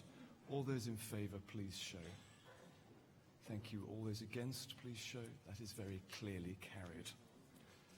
The Legislative Reform Patronage of Benefices Order 2019 may now be made by the Archbishop's Council and laid before both Houses of Parliament. That concludes this item of business. Thank you.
Synod, we come to item 511, Church Representation Rules Amendment Resolution 2019. Members will need the draft resolution GS 2146 and the explanatory memorandum GS 2146X. And I invite the Chair of the Business Committee to move item 511 that the Church Representation Rules Amendment Resolution 2019 be approved. She has up to 10 minutes. Boys, Oxford 186. Synod, I've come to you from the Business Committee with what you might call a mission-shaped tidying up resolution. Essentially, this is a resolution to ensure that those who worship in mission communities established by bishops' missions orders are counted as part of the electorate for diocesan and general synod and are represented in the same way as those from parish churches. In February, the synod will be asked to approve various matters to set in process at the elections in the summer of 2020. That includes apportioning seats in the lower houses of the convocations and in the House of Laity between the dioceses. This amendment resolution that we consider today concerns the apportionment of seats in the House of Laity. At the moment, this apportionment depends on the number of names on the parish electoral rolls in each diocese, and that used to be fine. However, changes in the way we do church means that a significant number of regular worshippers are effectively disenfranchised. And these are part of the church that is growing and flourishing in many different and new congregations. Mission initiatives, authorised by bishops' mission orders, were introduced by measure in 2007. At first, mission initiatives were seen as temporary or transitional and could only be authorised for up to 5 years at a time. In 2018, we passed the Mission and Pastoral Amendment measure, making it possible for a bishop's mission order to be of unlimited duration from the outset. Last Thursday, the Church Representation and Ministers measure was given royal assent. The new Church Representation rules make mandatory provision for the representation of mission initiatives on deanery synods, if the bishop so directs. Those who worship in mission initiatives will be eligible for election to the diocesan synod and to this synod.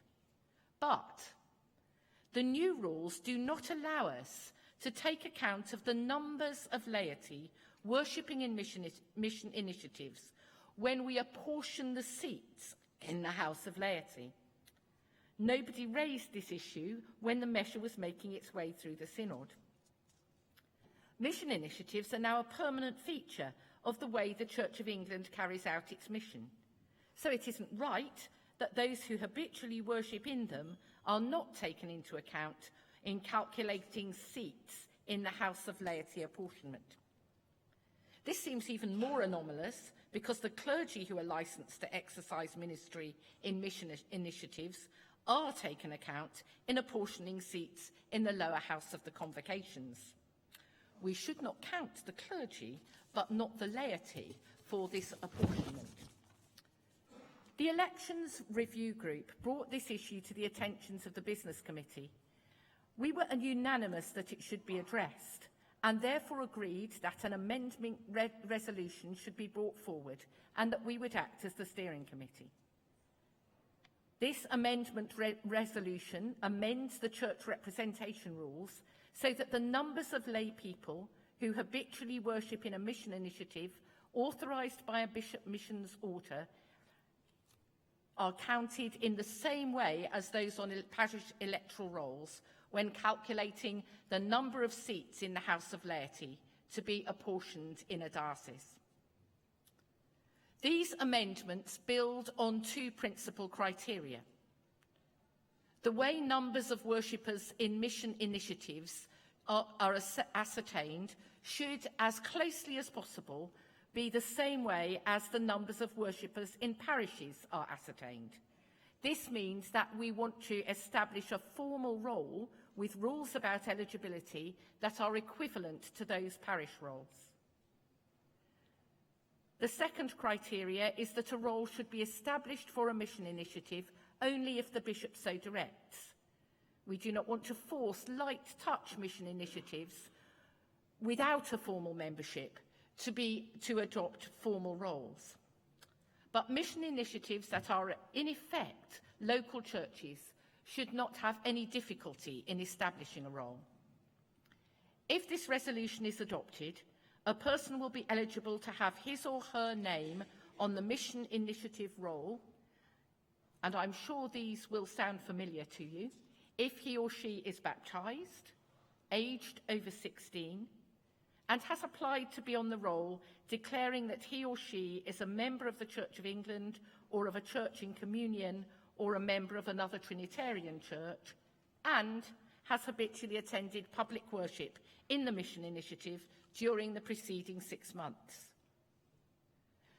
The amendment resolution amends the old church representation rules as well as the new rules which will come into operation in January. We need to amend the old rules so that bishops can give directions and roles can be formed for mission initiatives this autumn.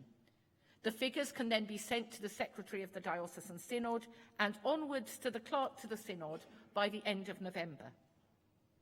We need to amend the new rules so that in February, and at the same stage in every quinquennium, it is the numbers of names on the rolls of the parishes in a diocese and the number of names on the mission initiative rolls in that diocese that are added together to form the total number of lay worshippers for the diocese. Seats in the House of Laity will then be apportioned between the dioceses on the basis of these total numbers. So I hope that you will agree to make this provision to amend the church representation rules, giving the laity in mission initiatives a place in these calculations. And on behalf of the Business Committee, I commend this resolution to the Synod.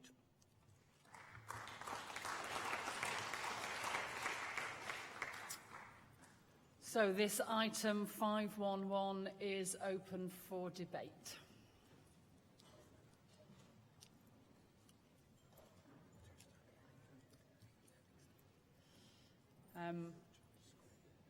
Gentleman here, followed by the gentleman in the middle.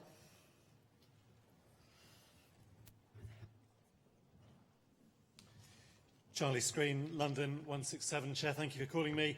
I want to declare an interest as the on-paper leader of one of the BMOs mentioned in the annex to GS 2146X. In the spirit of setting God's people free, it's wonderful to have the opportunity here to say all of the actual work in that BMO, the ministry, the growth, everything was done by a layperson who actually led everything there and who is now the name on the BMO as is right. It's very simple, this measure. I think it's to give lay people in BMOs the same recognition as clergy in BMOs, as I was, and lay and clergy everywhere else. The BMO that I'm talking about has grown in a way that is exciting and is disproportionately young and disproportionately BAME compared to the rest of the Church of England. And I spend my time trying to persuade them to commit their lives in service, sacrifice, giving and everything else to the Church of England, and it would help me enormously if we could take this simple step of saying they are indeed valued in the same way as everybody else. Thank you. After Luke Miller, David Lammy, and I am now imposing a 3-minute speech limit. Thank you. Luke Miller, 162 London. I declare an interest. I was the Archdeacon that had to do with the BMO that Charlie's just mentioned.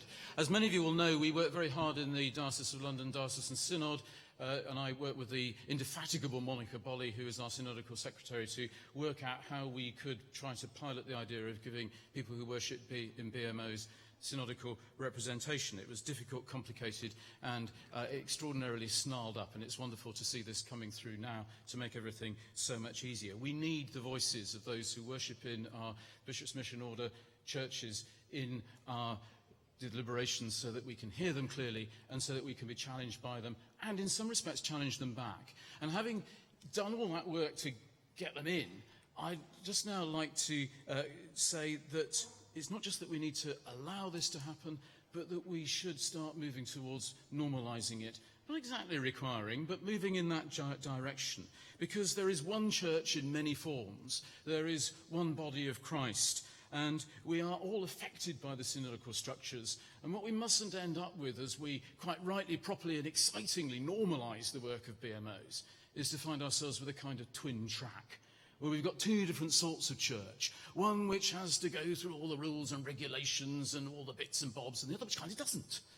Because actually we are one church. And as we bring things towards simplification, we need to hear the voices of those who would be pioneering in that. But we also need to say that law, regulation, process and methodology provides us with a structure. Some call it the trellis for the vine, or the whatever it is, the network for mission. We need all these things to be in place as well. And so I recognise that there are some light touch BMOs for which you wouldn't want to go down this process. But I hope that by and large, where it says if the bishop so directs, the bishop kind of will.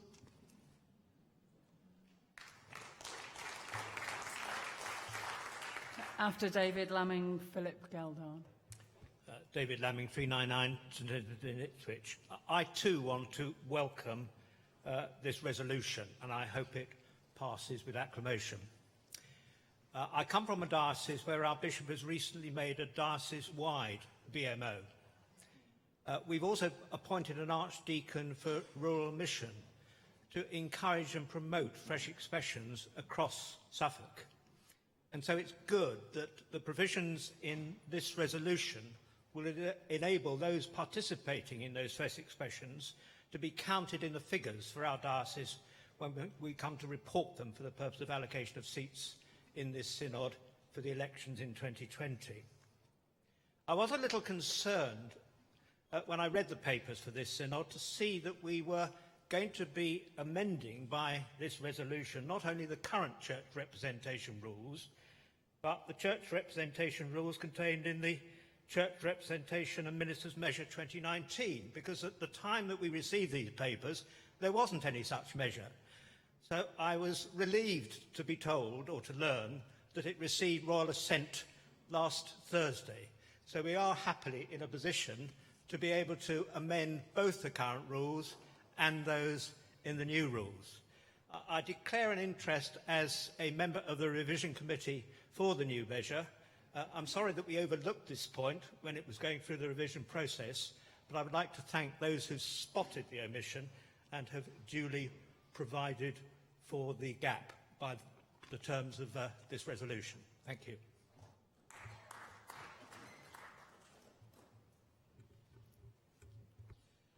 Philip Geldard, Manchester 362. Thank you, Madam Chair. I fully welcome the proposals here in front of us today, and Bishop's mission orders are very important. We all want to extend the kingdom of Christ. However, without trying to hamper the motion in front of us, could the chair of the business committee please give us an idea of the progress on the paying of parish share by these BMOs? Is there a proposal in the future for them to participate in contributing to the diocesan costs, especially while we have some parishes who are currently struggling to pay the amount that is asked of them in their parish share? Thank you.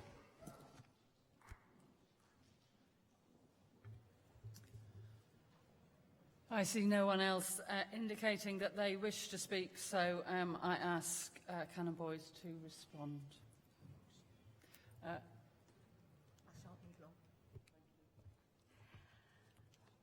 Thank you very much indeed, Synod. I want actually to begin by thanking my colleague Clive Scowen, who is seated beside me on the platform and who has chaired the elections review group of the business committee, whose work will be being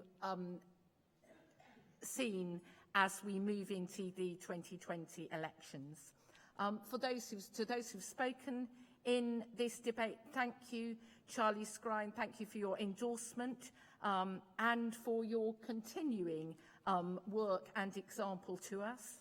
Luke Miller, I think we all want to see the work of Fresh Expressions normalised insofar as that doesn't hinder them in their edginess. And I'm sure those bishops will have heard your plea. David Lamming, thank you as ever for your careful attention to anything that is legislative that we bring before the Synod. And Mr Gelgard, I'm sorry to disappoint you, but the parish share, all important as you think the business committee is, the parish share doesn't fall within our remit. And could I suggest, in fact, that you would have to make inquiries in relevant diocese about parish share? Thank you all very much indeed.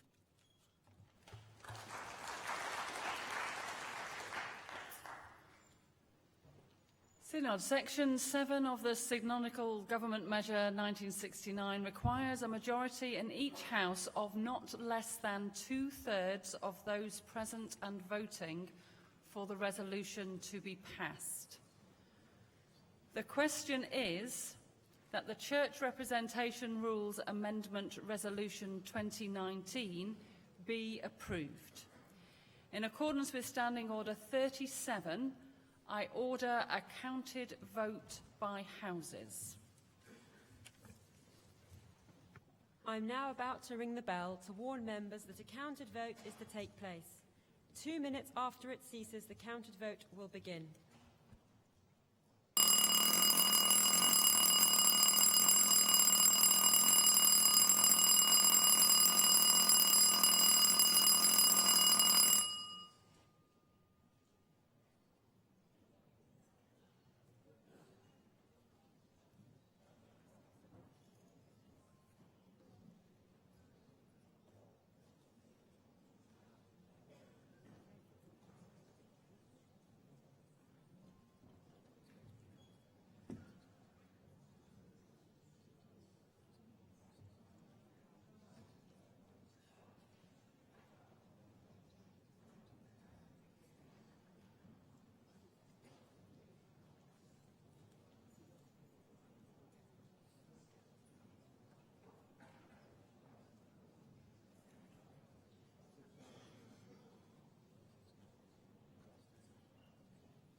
The motion under consideration is that the Church Representation Rules Amendment Resolution 2019 be approved.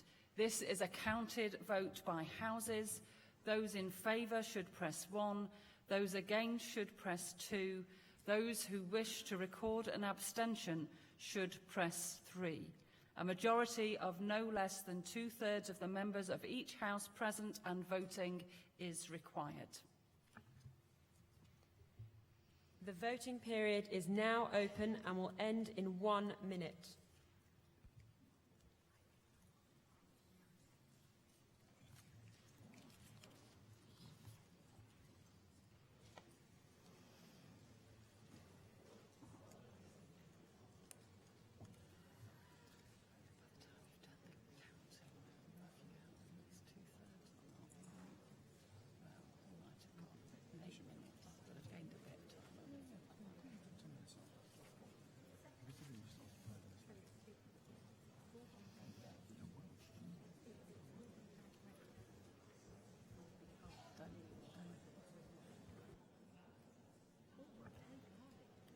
The voting period will end in 15 seconds.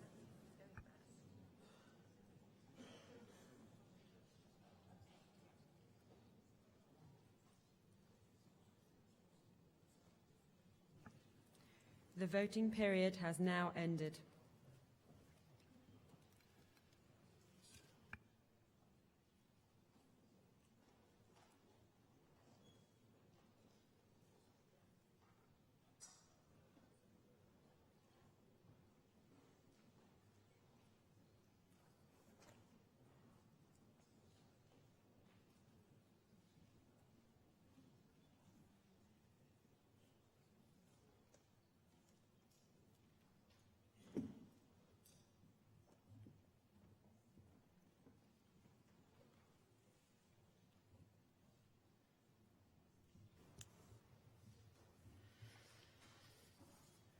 Count of the votes are House of Bishops, 17 in favour, none against, none recorded abstentions. House of Clergy, 79 in favour, none against, no recorded abstentions. The House of Laity, 112 in favour, 1 against, no recorded abstentions. So, the Church Representation Rules Amendment Resolution 2019 has been passed and will be laid before both Houses of Parliament. That concludes this item. Thank you.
Synod, we meet now to deal with the final debate on the agenda. Item 29 on your order paper. But before we move on to that, the Presidents have directed the addition to the agenda of an item of urgent or other specially important business under Standing Order 4.3. So after item 29, the Reverend Dr. Joseph Bilal, Anglican Communion from the Episcopal Church of Anglican Communion representative from the Episcopal Church of Sudan, will address the Synod at the invitation of the Presidents. I will remind you of that at the end of item 29. Point of order. South Sudan. I'm sorry. I was reading from my script and did not have South written in it. They are different countries, and today is the independence celebration of South Sudan. Splendid. Good.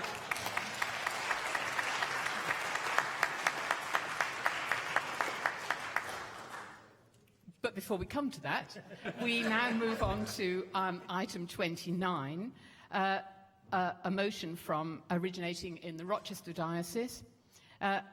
It's the Anna chaplaincy, and for this you will need GS 2127A and GS 2127B. And I call upon Mrs. Angela Scott to move the motion on behalf of Rochester Diocesan Synod, and she has up to 10 minutes. Thank you. Good morning, everybody. Scott, Rochester 390. With a growing retired population in which life expectancy is increasing, there are more people living with dementia, affecting both the patient and the carer, often an elderly spouse. Bromley Deanery spent an evening with Julia Burton-Jones, the dementia specialist and project officer for Rochester Diocese, looking into the impact of dementia, which includes Alzheimer's, and tabled a motion to Diocesan Synod in response to that evening. Rochester Diocese has taken dementia needs seriously, and there are now 21 Anna chaplains commissioned by Bishop James and 34 Anna Friends covering 42 benefices, all specifically working among the elderly, which includes those living with dementia.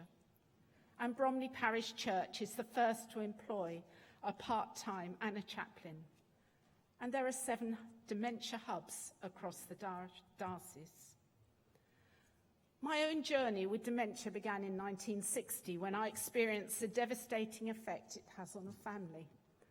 My grandmother went from a devout, gentle Christian to a confused, angry individual, lashing out physically and verbally, acting and speaking in most inappropriate ways, much to my amusement and also embarrassment.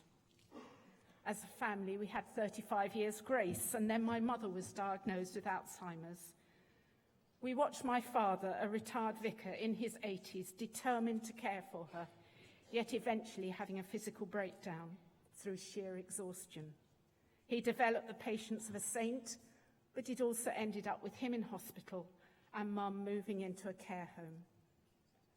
Mum ceased to recognise anyone, but in like her mother, she became serene and caring, constantly cruising round the circle of elderly ladies in the care home with her vicar's wife's hat on, welcoming them to the meeting.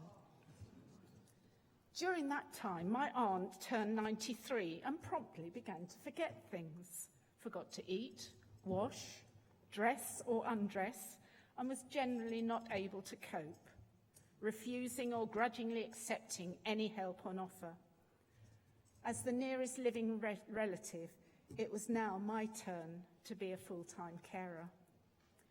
After a 4-year struggle, I managed to get a place for her in a local Christian care home, where at 99 she still lives. One feature of dementia that has accompanied each of these elderly ladies has been fear. I encountered my grandmother sitting in a chair pulled in to face the corner of the room.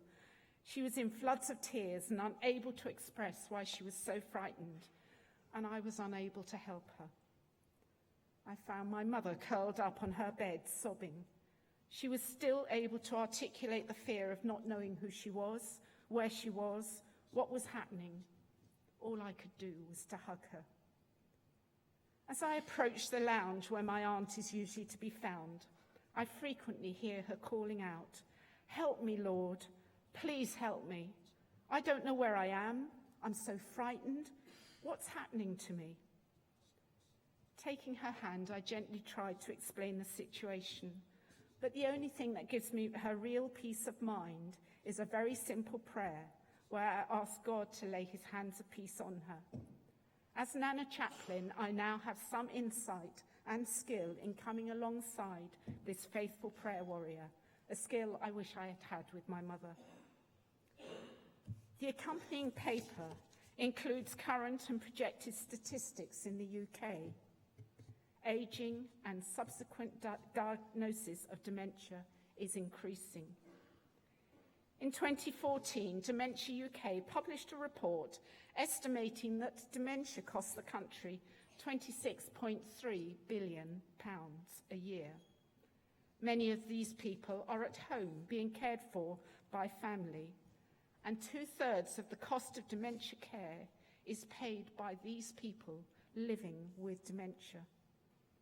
Often, the carers are treated in a similar way to the one for whom they are caring, ignored, sidelined, or forgotten. In my time on General Synod, we've had a focus on various ministries, from children and young people to safeguarding and lay ministry, but nothing on older people's ministry. There is much talent and experience being ignored in the senior members of our congregation, and often their recognition, respect and trust is sidelined or ignored. Eileen Shammy, a minister from New Zealand, writes, "It is still not unusual to hear clergy and even family and friends covering their fear and embarrassment with statements like, 'I never see any progress or improvement for my time. Surely it's better to give my time where it counts.' The fact that she or he may have been a highly talented, respected pillar of the church for the last 30 years does not enter into this thinking. In 2009, when Debbie Thrower answered a local advertisement for a community chaplain to work in her hometown with older people, she said she knew in her bones that if they developed a good model, then it could and should be replicated elsewhere. At the time, little did she know that the idea would go national with the backing of the Bible Reading Fellowship. Debbie reminds that Abraham was 75 when he left Haran for the unknown, and Anna was 84 when she and Simeon recognized Jesus. Anna chaplains work with the elderly to nurture their spirituality in its broadest sense. Even those who claim to have no faith would not darken the doors of our churches, are spiritual beings loved by God, whether they recognize it or not. Helen Cameron of the Salvation Army has recognized that growing numbers of people do not engage with institutional church, yet the work of the chaplains seems to be increasingly welcome. Looking at the national situation, the Prime Minister's Challenge on Dementia 2020, published on the 6th of March 2016, set out more than 50 specific commitments that aim to make England the world leader in dementia care, research and awareness by 2020. The implementation plan indicates how these commitments will be met across 4 themes: risk reduction, health and care, awareness and social action, and research. The plan was developed in partnership with a range of stakeholders, including those living with dementia. And the final clause of this motion asks Her Majesty's Government to report on the progress of this challenge, further asking them to explain the steps being taken to join up health and social care to ensure a seamless transition for people with dementia. In returning to my own experience with my mother, although the person I knew had gone, she was still someone loved by God who deserved the respect, care and love of those around them. Training as an Anna chaplain confirmed my suspicion that positive feelings and emotions remain, even if memories have flown away when the visit comes to an end.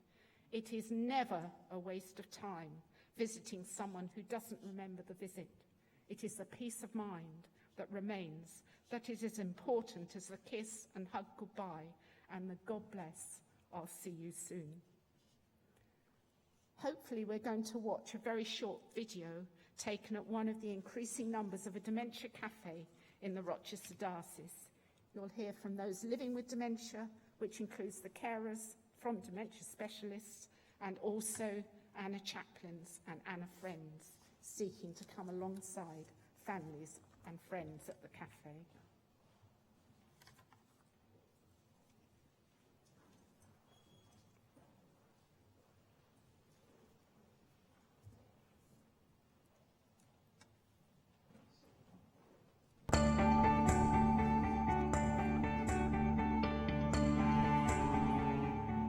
So I'm Judith West, and I headed up the Dementia Cafe, and the reason that I wanted to do it was because I had been involved with people with dementia before, and I just felt there was a real need within the church to do something like this, and the idea behind it really is to have something for carers, but also to have something for the people with dementia as well, so that they go hand in hand together.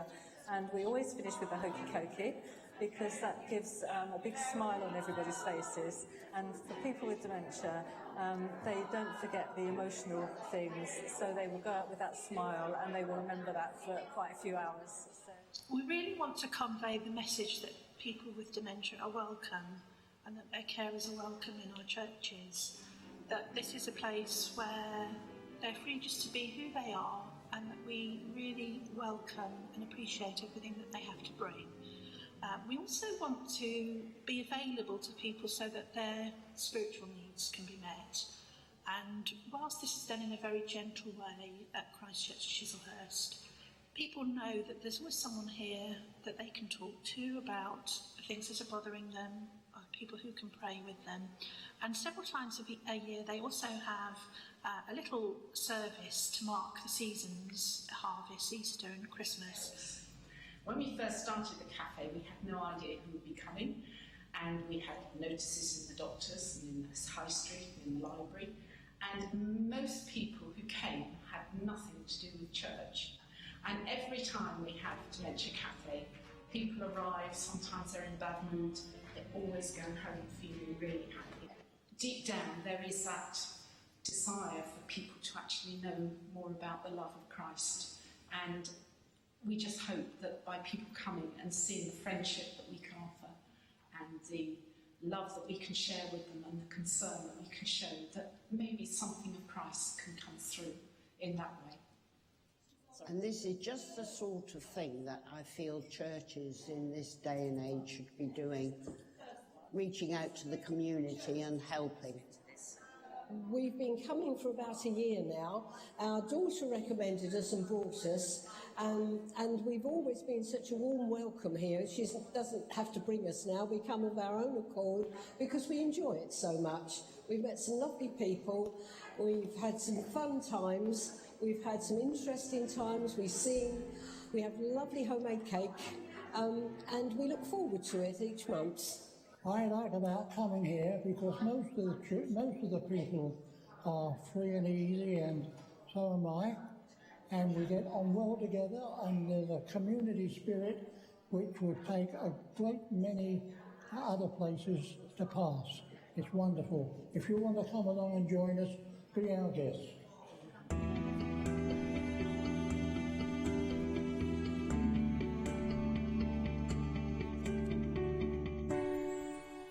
Thank you. I'm afraid that you're considerably out of time, Sorry. so I think we need to move on to the debate. Thank you very much. Thank you.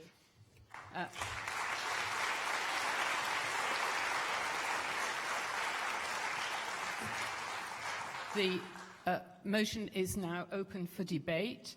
I call upon Nick Land, and after him, Andrew Micklefield for his maiden speech. Thank you.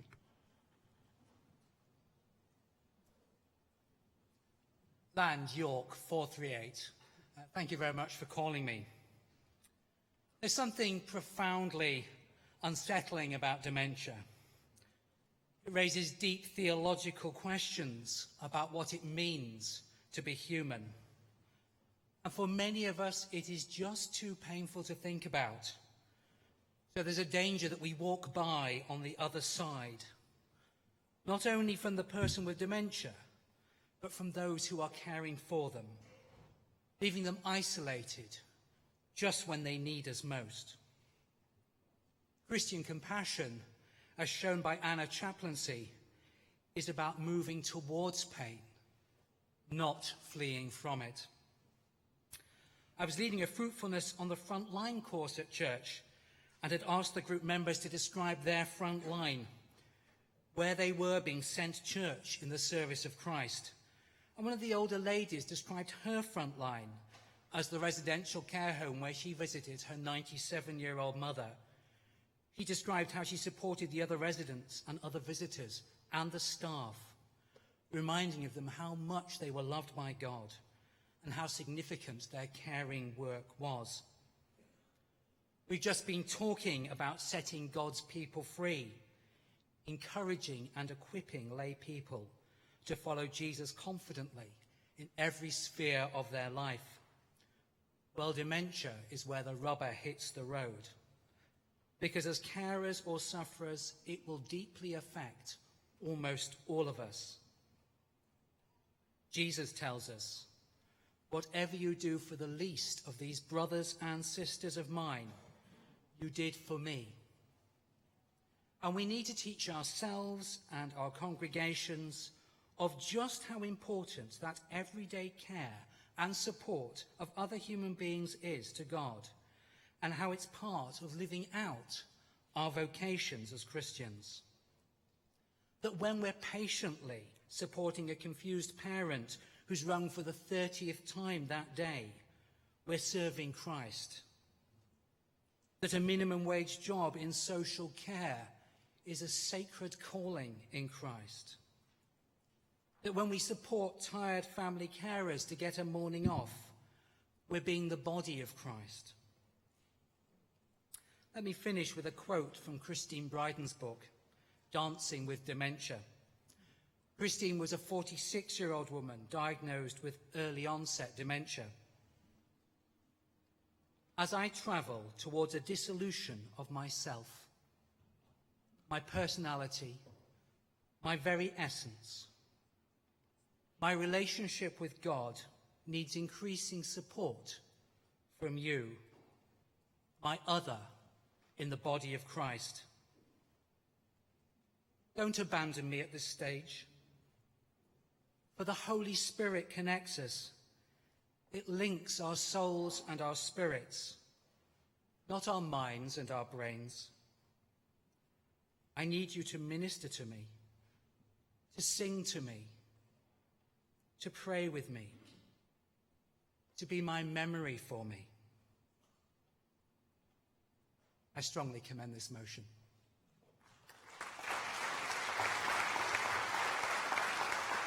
Thank you. Andrew Micklefield for his maiden speech, and after Andrew Micklefield, Susan Howdall. Andrew Micklefield, Winchester 232. Thank you for calling me. At General Synod, I'm used to people asking me, where do you come from? And I say Winchester. Then the next question is, whereabouts in Winchester or in the Winchester Diocese? And I say Alton, a market town on the A31. You've probably never heard of it, I say. Almost every time I've said that over these last few days, people have said, oh, yes, I know. And they say things like, that's near a theme park. And I tell you, people do set their sat-navs wrongly. We have directed people further north. Some people say, oh, that's about Jane Austen, and rightly so. Just outside Alton was where Jane Austen lived. Some people say, oh, you've got the Great Watercress Line and Steam Railway. Yes, we do. And some people have said, I've been on retreat at the Abbey, and that's a good place to go. I've even heard that Canon Simon Butler was a choir boy at St Lawrence Church, Alton.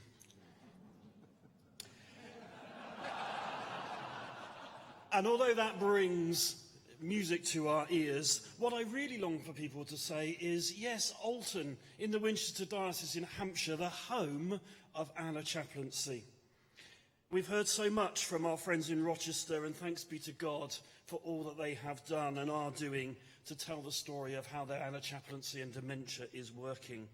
But it was in 2009, around a plastic go-pack table in the parish centre, that a group of Anglicans and a group of local Methodists got together to discern that as they came together in covenant partnership, what is it they would really like to do together?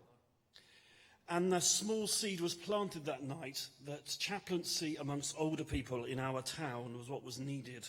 I was then the curate of that parish. I am now the vicar of that parish. Debbie Thrower, who's sitting up there on the platform, was appointed as our first Anna chaplain. Funding was found and our work began. And we have seen it flourish and grow and impact so many people, not just the older people, but their families and young people too. We have seen good intergenerational work with our local schools, taking them into care homes. We have seen library clubs and the Hard of Hearing club, lunch clubs, and a myriad of volunteers who have been set free to go and work and volunteer in this ministry, not just to be Anna chaplains, but to be Anna friends.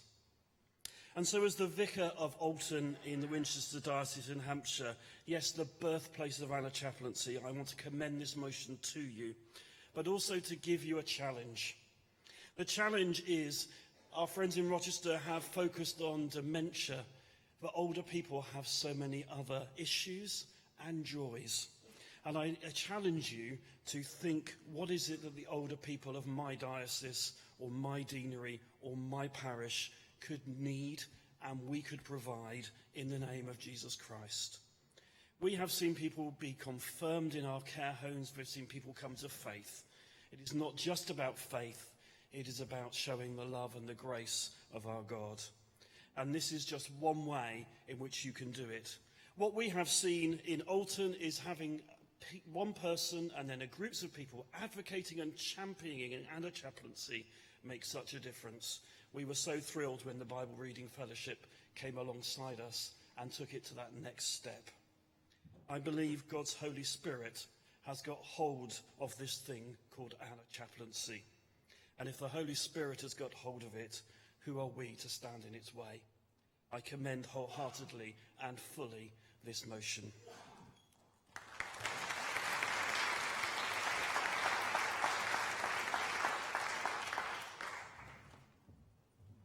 Thank you. Susan Howdle, and after Susan Howdle, Marion Nicholson for her maiden speech. You still have 5 minutes, but after Marion Nicholson's speech, I'll be considering reducing the speech limit to 3 minutes. Thank you. Thank you, Madam Chair. Susan Howdle, Ecumenical Representative 480, and declaring an interest, a passionate interest, as ex-chair of Methodist Homes for the Aged, which some of you may know have over 75 years of experience in this area, very extensive provision of care homes, housing, day centres, community-based schemes, with a special focus on dementia. And the resources provided by Methodist Homes too. The current Director of Chaplaincy, the Reverend Chris Swift, is an Anglican clergyman, and he oversees a team of nearly 200 chaplains throughout the country.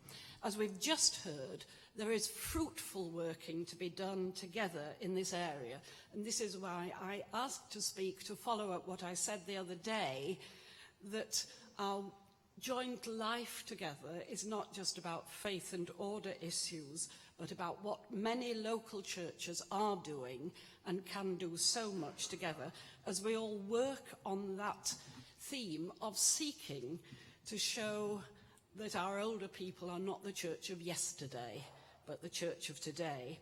If just a word on my own personal experience of a mother who continued, like Angela, to be a minister's wife to the very end of her days. My experience has led to engagement in the challenging setting of leading worship and sharing the gospel with those who need to hear and continually be reminded of God's love in Christ. They can often sing it more easily than they can say it.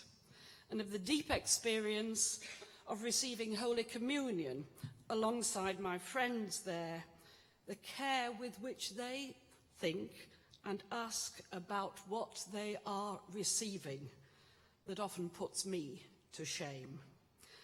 And finally, the glad knowledge that if I get it wrong in worship or in all the encounters with older people who are living with dementia, and some younger ones too, it will be forgotten, unlike so much of church life.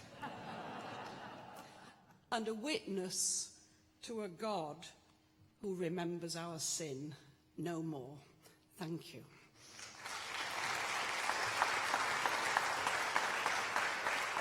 Thank you. Marion Nicholson. And yes, please. Yes.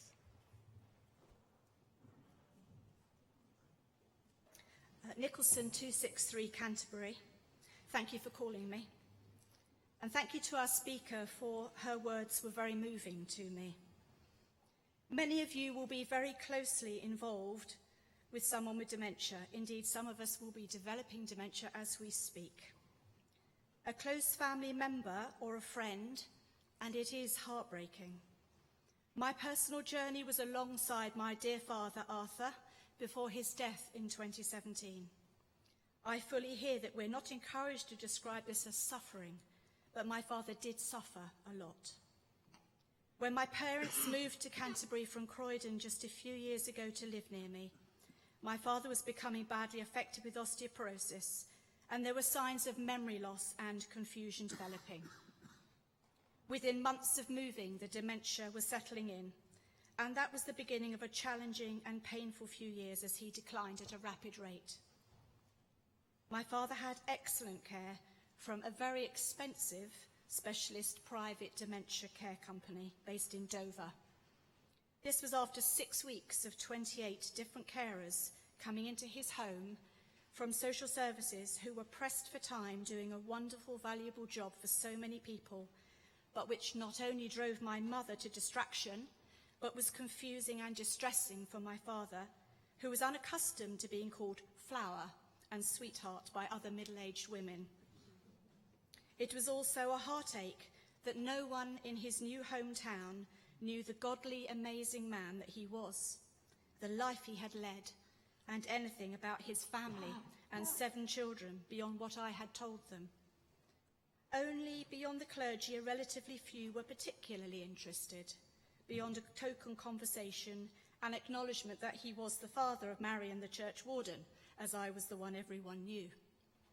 Don't get me wrong, my parents were lovingly welcomed, but his growing dementia was not understood, which meant people were less likely to engage with him in conversation that was becoming increasingly hard for him, as it was easier not to bother. And he did not like going to groups. It became such a lonely place for him, both at church and at home, and then in his final months, in a lovely care home where I continued to visit him every day, and my mother visited as often as she felt she could, usually a couple of times a week. That's my story. I'm so pleased to hear more about the Anna chaplaincy, and today I've learnt that it's coming to my own Diocese of Canterbury. In fact, it may already even be there. Finally, I'd just like to say thank you to Mike Laws from Rochester, who encouraged me over breakfast to give this my maiden speech.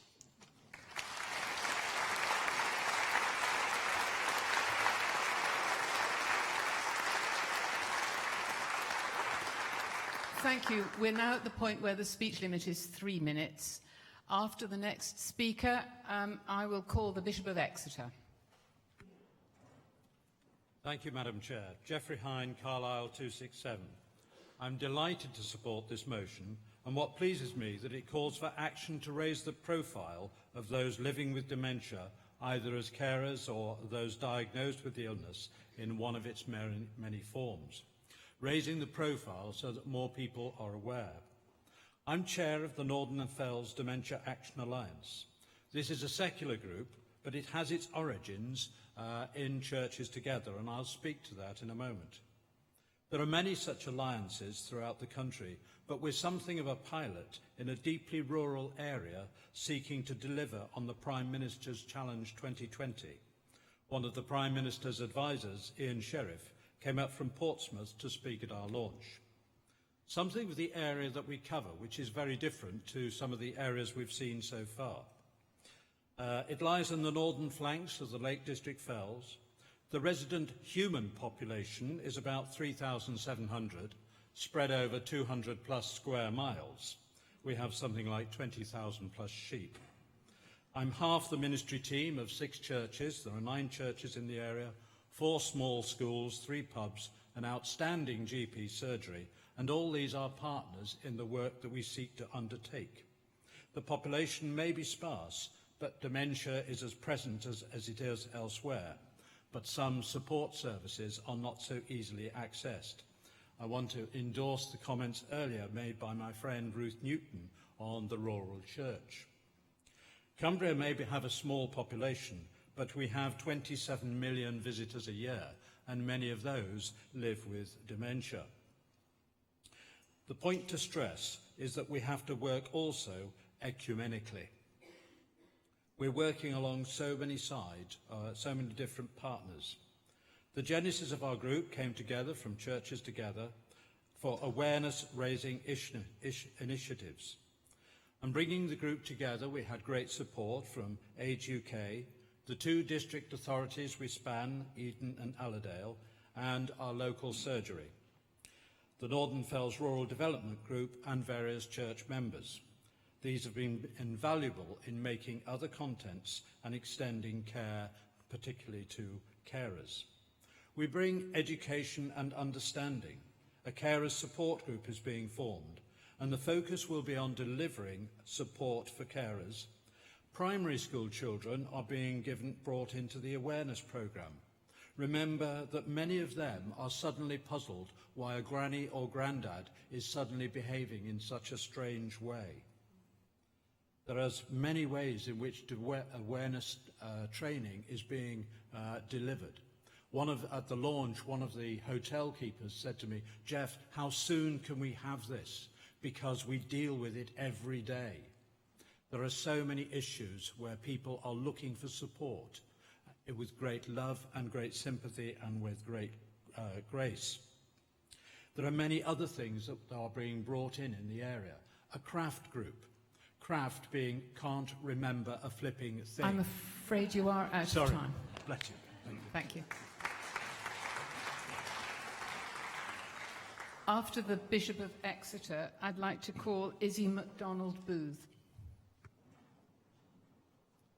Robert Atwell, Exeter 18. Thank you, Chair, for calling me.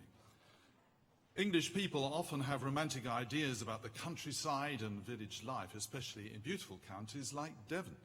But the countryside can be a lonely place, especially for newcomers when your spouse dies, when there's no public transport and you can't drive.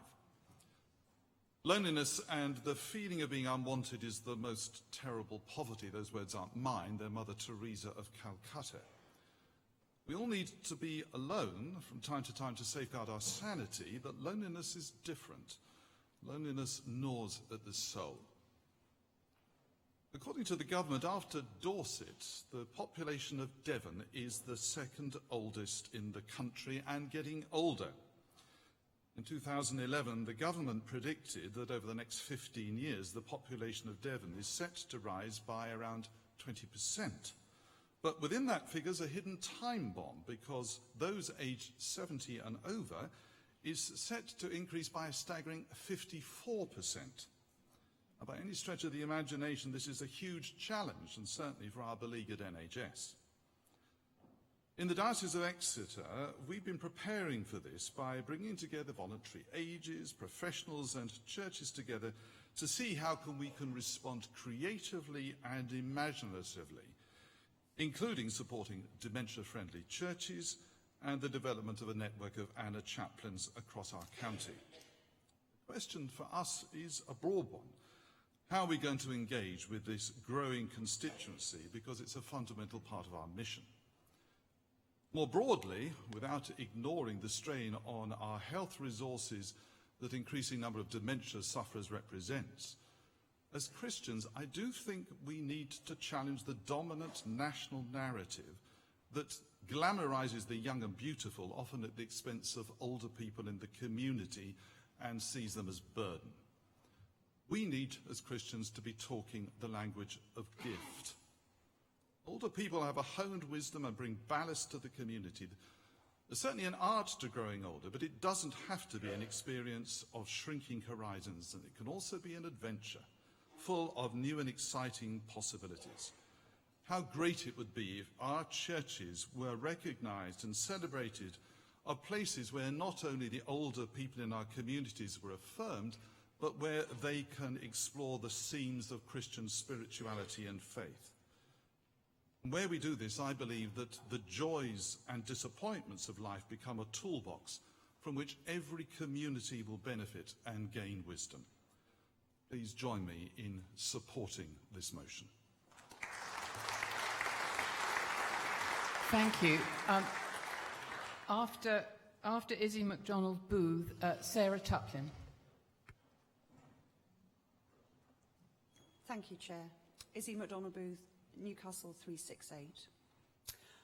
I would like to support this motion, and I think it's long overdue.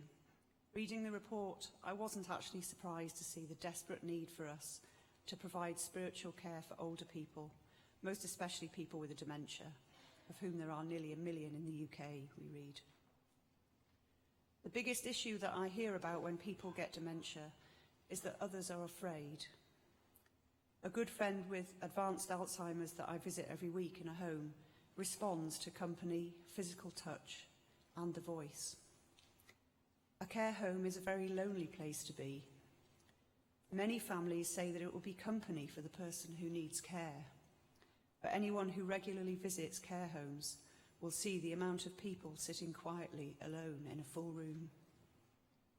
That fear of dementia that Angela Scott told us about translates into people not visiting because they think the person isn't there anymore and won't know if they're there anyway.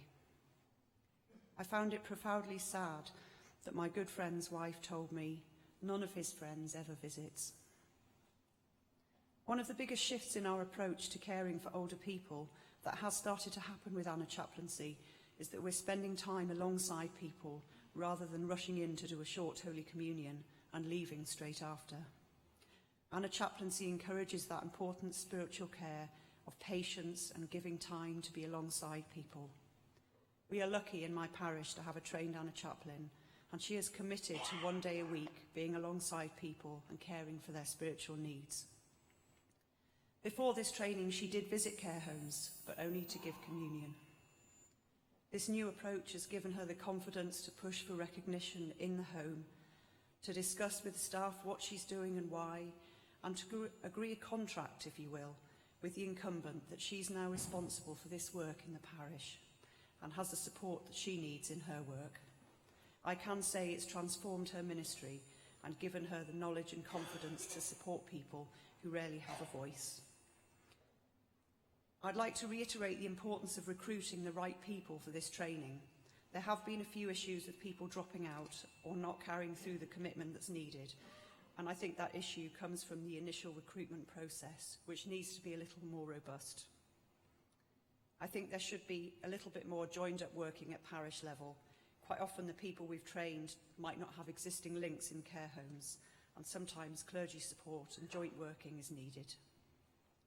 Having said all that, I wholeheartedly support the motion and actually think every single parish needs expertise in this area to support the community in the way that we should if we're living out our faith in the way that we've been called to do.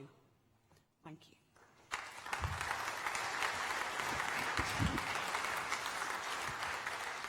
After Sarah Tuplin, Tim Good, and then I may be considering putting a proposal for closure of this motion because of the special additional item to the agenda and the fact that we have a hard stop in the agenda, so we have to be very conscious of the time factor. Thank you.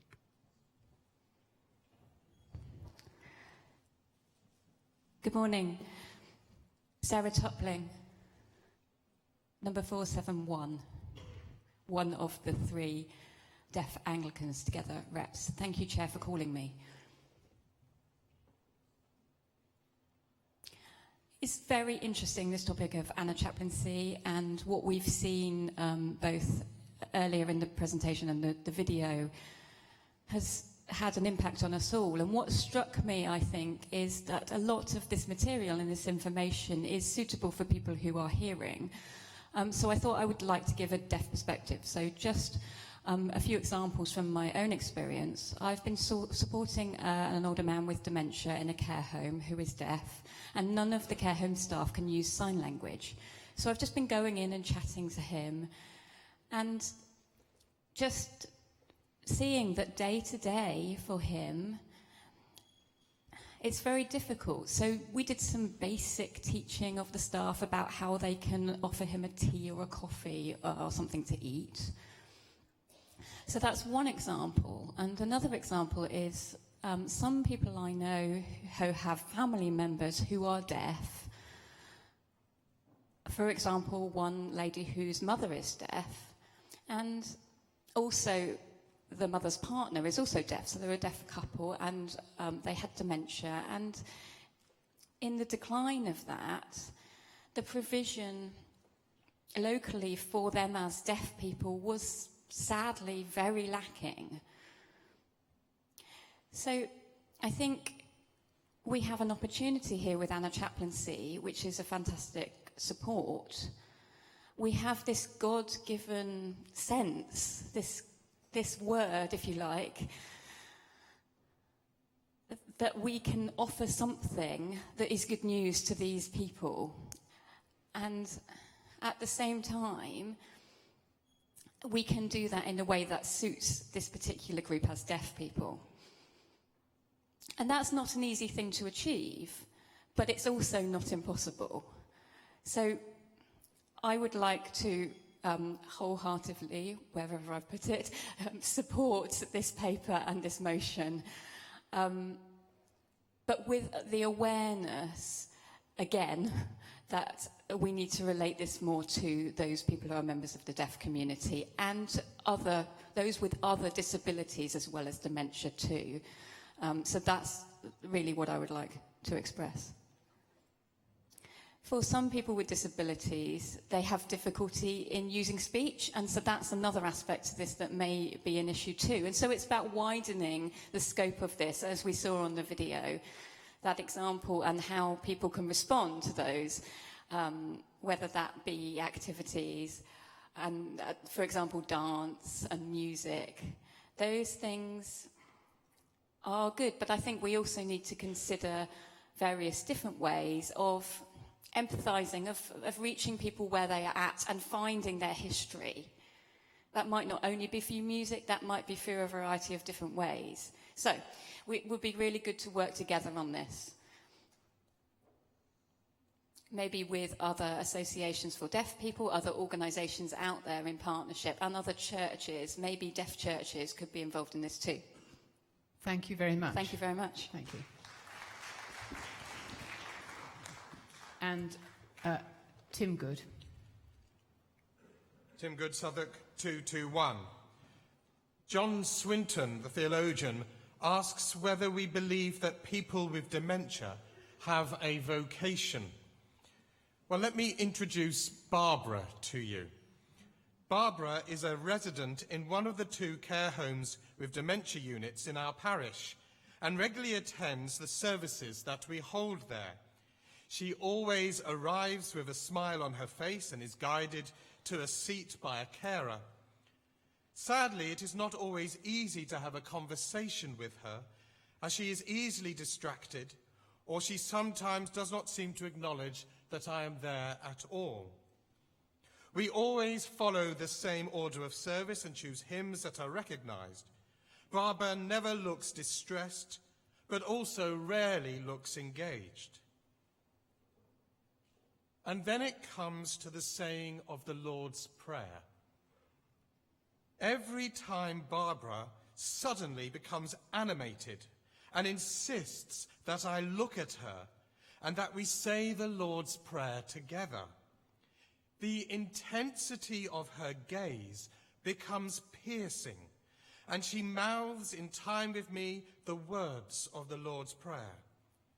It is not that she is just remembering learnt words. She is remembering a deep, profound sense of identity, her identity found in God's immeasurable and transforming love for her and for each one of us. This regular encounter has become a treasured part of my ministry.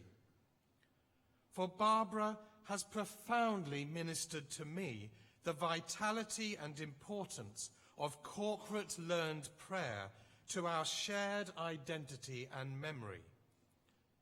I initially went into both care homes with these laudable aims of serving, being alongside, and affirming their God-given image of the God who profoundly loves each one of us.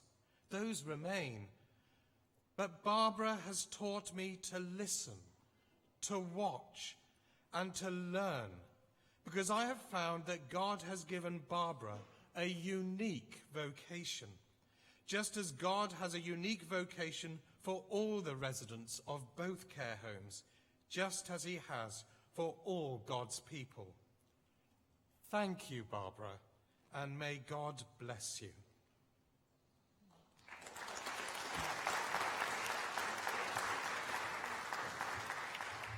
Thank you. As I explained just now, in view of the fact that we have an additional agenda item before the timed business, which we also have to keep in mind with our eye firmly on the clock, I put a motion to Synod for closure of this item. All those in favour, please show. All those against, please show. That's clearly carried. Thank you very much. Then I ask Mrs. Angela Scott to respond to the debate. She has up to 5 minutes. Thank you for all those who have taken part in the debate and shared experiences of ministry with older people. A lot of people have spoken, and I'd just like to highlight some of the things. Nick Land, what does it mean to be human? Yes, what does it mean to be human? To be loved by God and to be loved by other people. Andrew Micklefield, thank you for your maiden speech. I think Debbie's very privileged to have you as her vicar and her mentor, and I think you're very privileged to have Debbie in your parish. Susan Howdle, it's gratifying to hear that it's an issue that covers the whole of the church in other denominations as well. And then later we had someone else talking about ecumenical. Geoffrey Hine was talking about the need to work ecumenically. And I love that craft, can't remember a flipping thing. I think that's wonderful. Marion Nicholson, also a maiden speech, for your moving story, especially describing the isolation of those living with dementia. And when I say living with dementia, I include the carers and the families as well. Geoffrey Hine, thank you for raising the profile of dementia, as I've said already, ecumenically. For the Bishop of Exeter, highlighting that loneliness nods at the soul, fundamental part of our mission. Elderly people should not be an embarrassment or a burden. Izzy MacDonald Booth, thank you for drawing attention to the fear, and I think I brought that out as well, not just the fear from the person having dementia, but also the fear of those who are visiting. And Sarah Tupling, thank you for bringing the deaf perspective, and you sound just like an Anna Chaplin, and I think maybe you are called to be an Anna Chaplin. So, Debbie, I put you together. And then Tim Good, do people with dementia have a vocation? Yes, they do. My mum in that care home, they loved it, and it was the first time the staff had ever seen them making a chair vacant to say, come and sit with me, Mary, because normally they sat in the same chair the whole time. And then my aunt, when I say the Lord's Prayer with her, we look eyeball to eyeball, and her eyes light up as she says the traditional form of the Lord's Prayer with me. So thank you for those. I was going to end with a short story, but I will finish there. Thank you.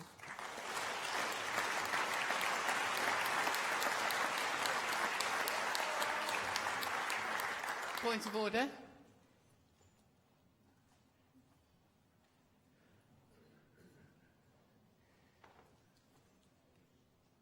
Tug Wilson, Lichfield 340. This is an important issue, Chair. To show our support for the Anna Chaplains, it would be good to have an accurate count of the Synod. Would you order a count of the Synod?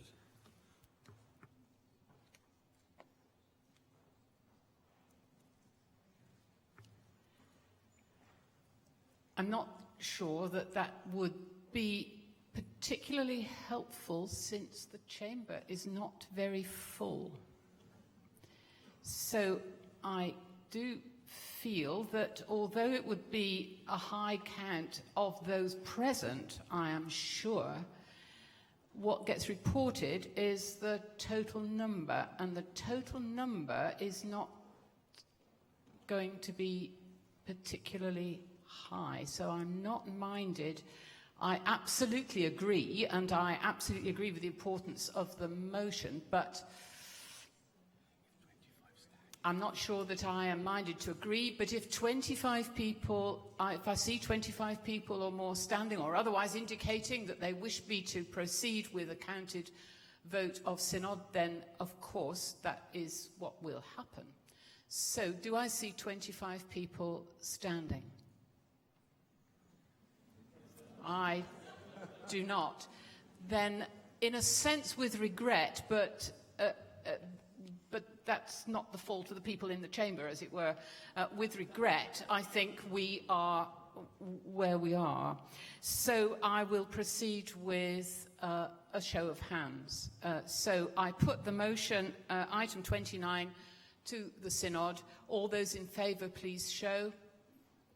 All those against, please show. You see, we would have had 100%, but it's 100% of a smallish number. That's the difficulty, I think, when you're reporting numbers. Thank you very much. Then that is clearly passed. That brings item 29 to a close. May I invite those people present in the chamber to remain in the chamber for the additional item, which you recall is to hear from the Reverend Dr. Joseph Bilal, the Anglican Communion representative from the Episcopal Church of South Sudan, who will address the synod at the invitation of the presidents. Then will follow the timed business on the printed agenda. So I invite the Reverend Dr. Joseph Bilal to come to the podium to address synod.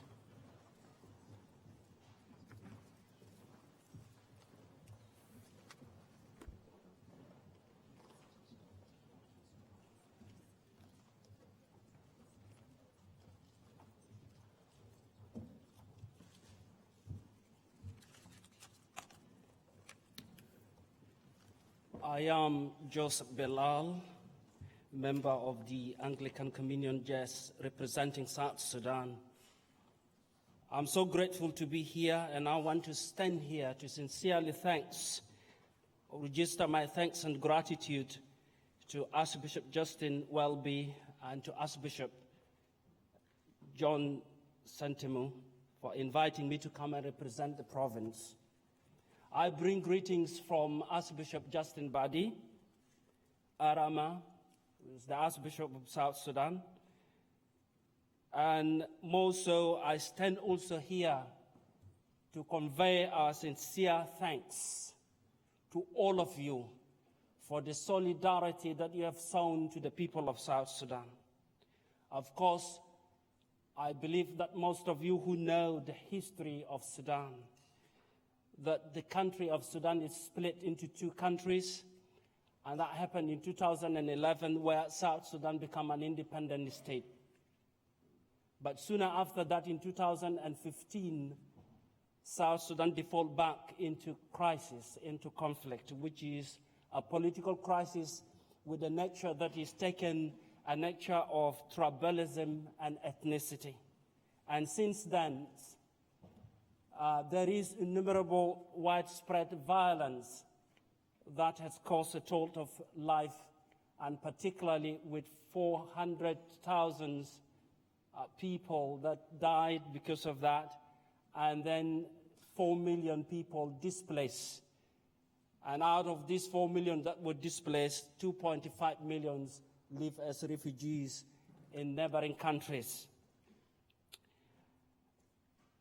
But out of that, I'm so grateful that I stand here today as an independent person that had been free from the country that for so long had gone under for a long civil conflict with a lot of persecution that was there. And I can testify that as young men. I was born in war. I grew in war. I married in war. At a certain point, I came to the point that perhaps I might not make it, that I will be alive again to see what has happened. And I'm so proud that today our people are celebrating the independence in South Sudan. But above all that, I realized that that independence didn't come out of nothing. It came because of all the solidarity that we had from our friends, and particularly from this church, the Church of England, which is Anglican Church. And we are very grateful for what has happened, particularly with Archbishop Justin Welby.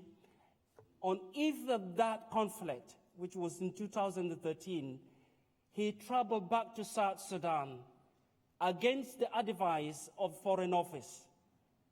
And he did not only just went and be there in Juba, he went to the epicentric of the place where the massacre of people took place, including even the clergy. And he stood on the graves of people who murdered and prayed there. And that brought to us that immense and wealth of love and care and support at a time where we are completely bewildered of what is happening and all that the tragedy that has taken place. And we are so grateful. But also not only that, just of the reasons, Justin Welby, together with Pope Francis, called our leaders together in the Vatican and held a retreat for 3 days. At the end of that retreat, something happened that had a huge significance in the process of peace process that is taking place currently in South Sudan.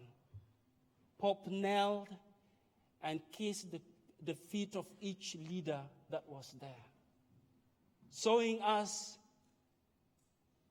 that sense of humility, obedience, care, love, respect, accountability, and so on.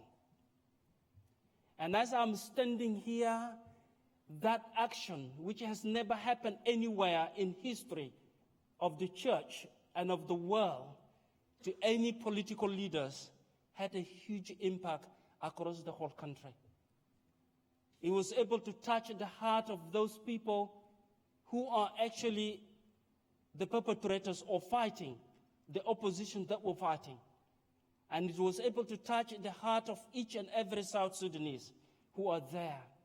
That if someone, a leader like that, can demonstrate that to us, what about us as South Sudanese ourselves? What can we do? And before coming to this country, 3 days before coming to UK, I was in one of the funeral of MP who was a permanent member of the parliament in South Sudan. And one of the government ministers was there. He stood at the front of thousands of people who were there attending and saying, thank you and thank you and thank you so much to the church for what they have done. Because this peace is here to stay. We as the government are not going to walk away from that peace. And that was an indicative of something that myself couldn't believe it could happen.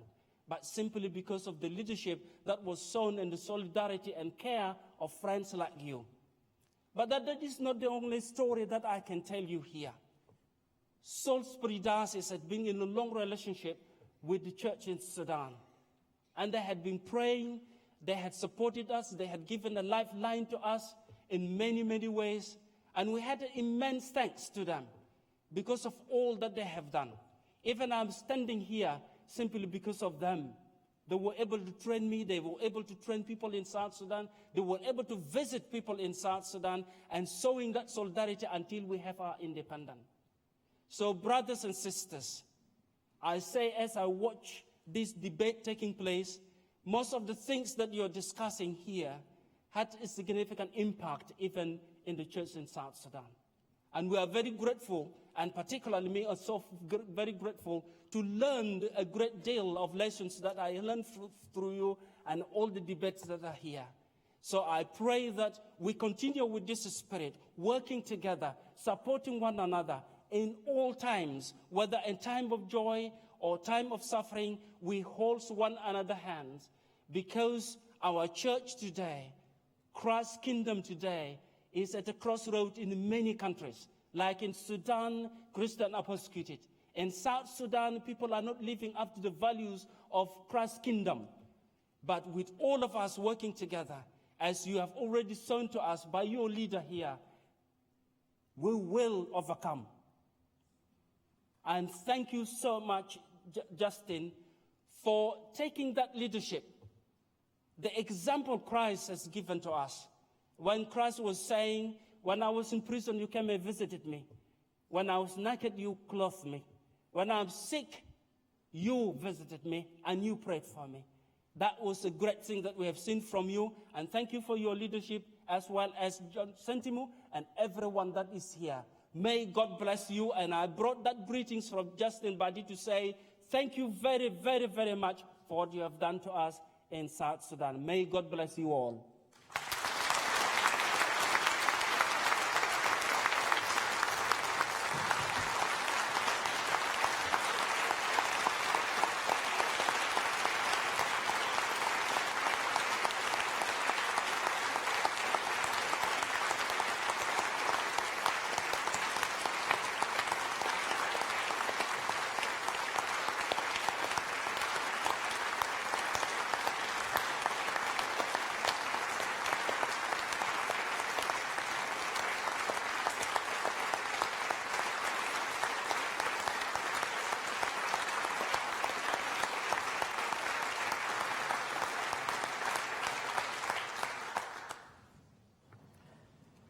Thank you very much. I'm sure we'll carry away the memory of that speech presentation to us from this synod. We now move on to the mundane item of moving through the agenda. We are moving to item 30 on the agenda now as an item of timed business. Thank you.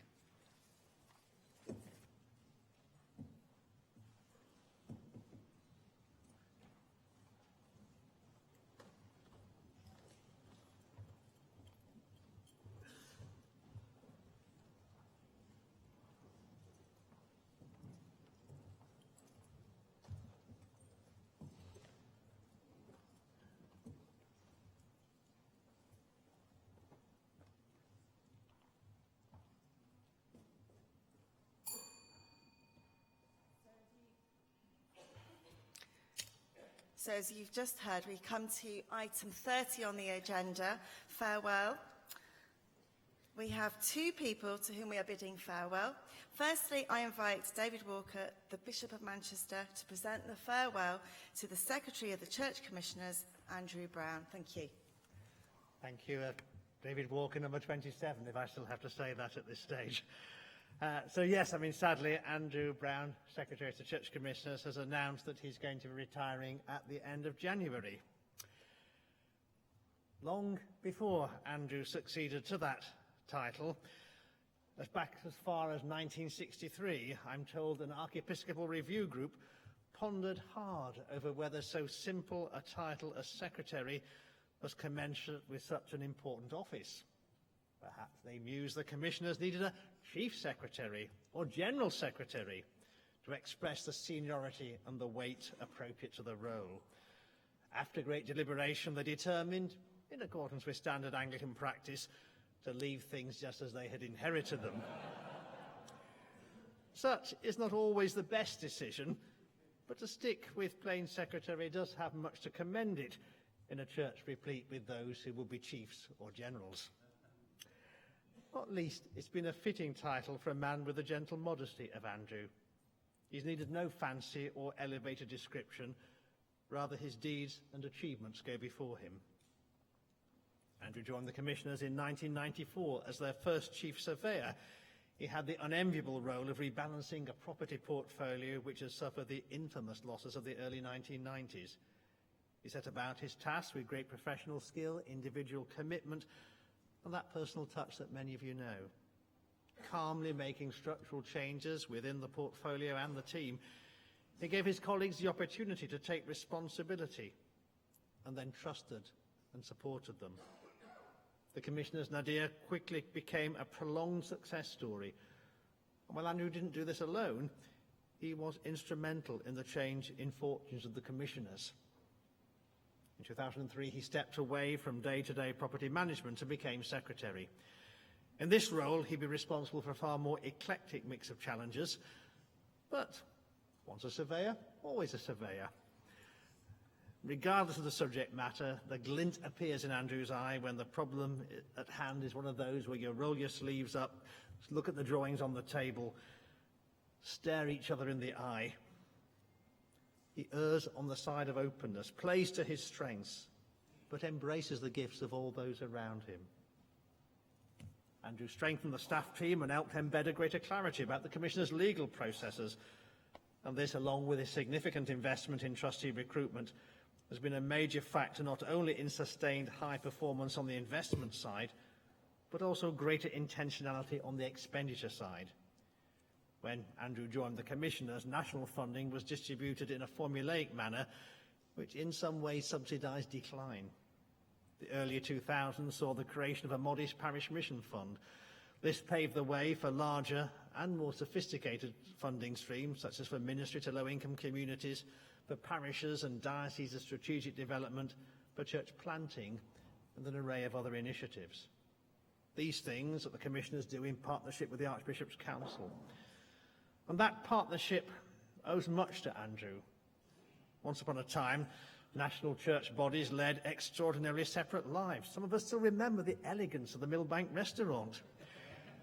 But during Andrew's tenure, physical co-location, policy harmonisation, and a cultural coming together has been achieved. He's driven a closer relationship between the Commissioners and Synod too, seeing the occasional fallout as opportunities rather than problems. The Commissioners don't always get, or indeed expect, plaudits, but they've received global recognition for their responsible investment and engagement work. My colleague Loretta Minghella has publicly expressed her deep appreciation of the outstanding team which supports her in this area. And at this moment, it's important to acknowledge the work of Andrew over many years in embedding this. He's also personally visited every C house, overseen the placement of professionally qualified closed churches advisors in the regions, steered the staff through significant change around the pastoral measure functions, and supported the third Commissioner in her recent committee streamlining work. He's helped the Board of Governors explore the various options for the future of Lambeth Palace Library, and now contributes his skills to the project board which is building a new one. He's overseen the creation of the Cathedral Sustainability Fund and the dedicated parliamentary unit, which joined up the second Commissioner's work in the Commons with that of the Lord Spiritual and the various staff-level contacts with Whitehall. I could, Chair, go on, but I do have limited time, so let me just say the common denominator in all these achievements is partnership. And not least, I've appreciated my own partnership with you, Andrew. My stupidest and most ill-informed questions, which is a prerogative of those who chair boards, has been responded to with the same seriousness as had it been a pearl of wisdom. And even under the most testing of circumstances, Andrew has retained his good humour and his determination to do the right thing, even if it isn't always the most popular thing. A few years ago, when the idea of retirement started to seem real, Andrew trained and became an accredited mediator. He's immensely well suited to it, completely straight, humble, generous, always looking for shared understanding, but not easily distracted from the pertinent point. So, mediating between the warring factions of Hertfordshire, chairing a charitable property trust in the North East, and tending the allotment, which has already allowed Church House to become festooned with sticks of rhubarb, will all keep him very busy. But a few more hours in his day will be a good thing, because while his commitment to the Church is and will remain undoubted, the even greater commitment is to his wife Marion and their grown-up children Joanna and James. From February, they and his rhubarb will enjoy more of his time. And we rejoice at that, though we warn him we still have lots for him to do in the meantime. So finally, please pray for the Commissioners as we undertake the enormously difficult job of seeking Andrew's successor. combining huge commitment, honesty, decency, good sense and loyalty. He is a very hard act to follow, a superb colleague and an admirable man. May we thank Andrew in the appropriate fashion.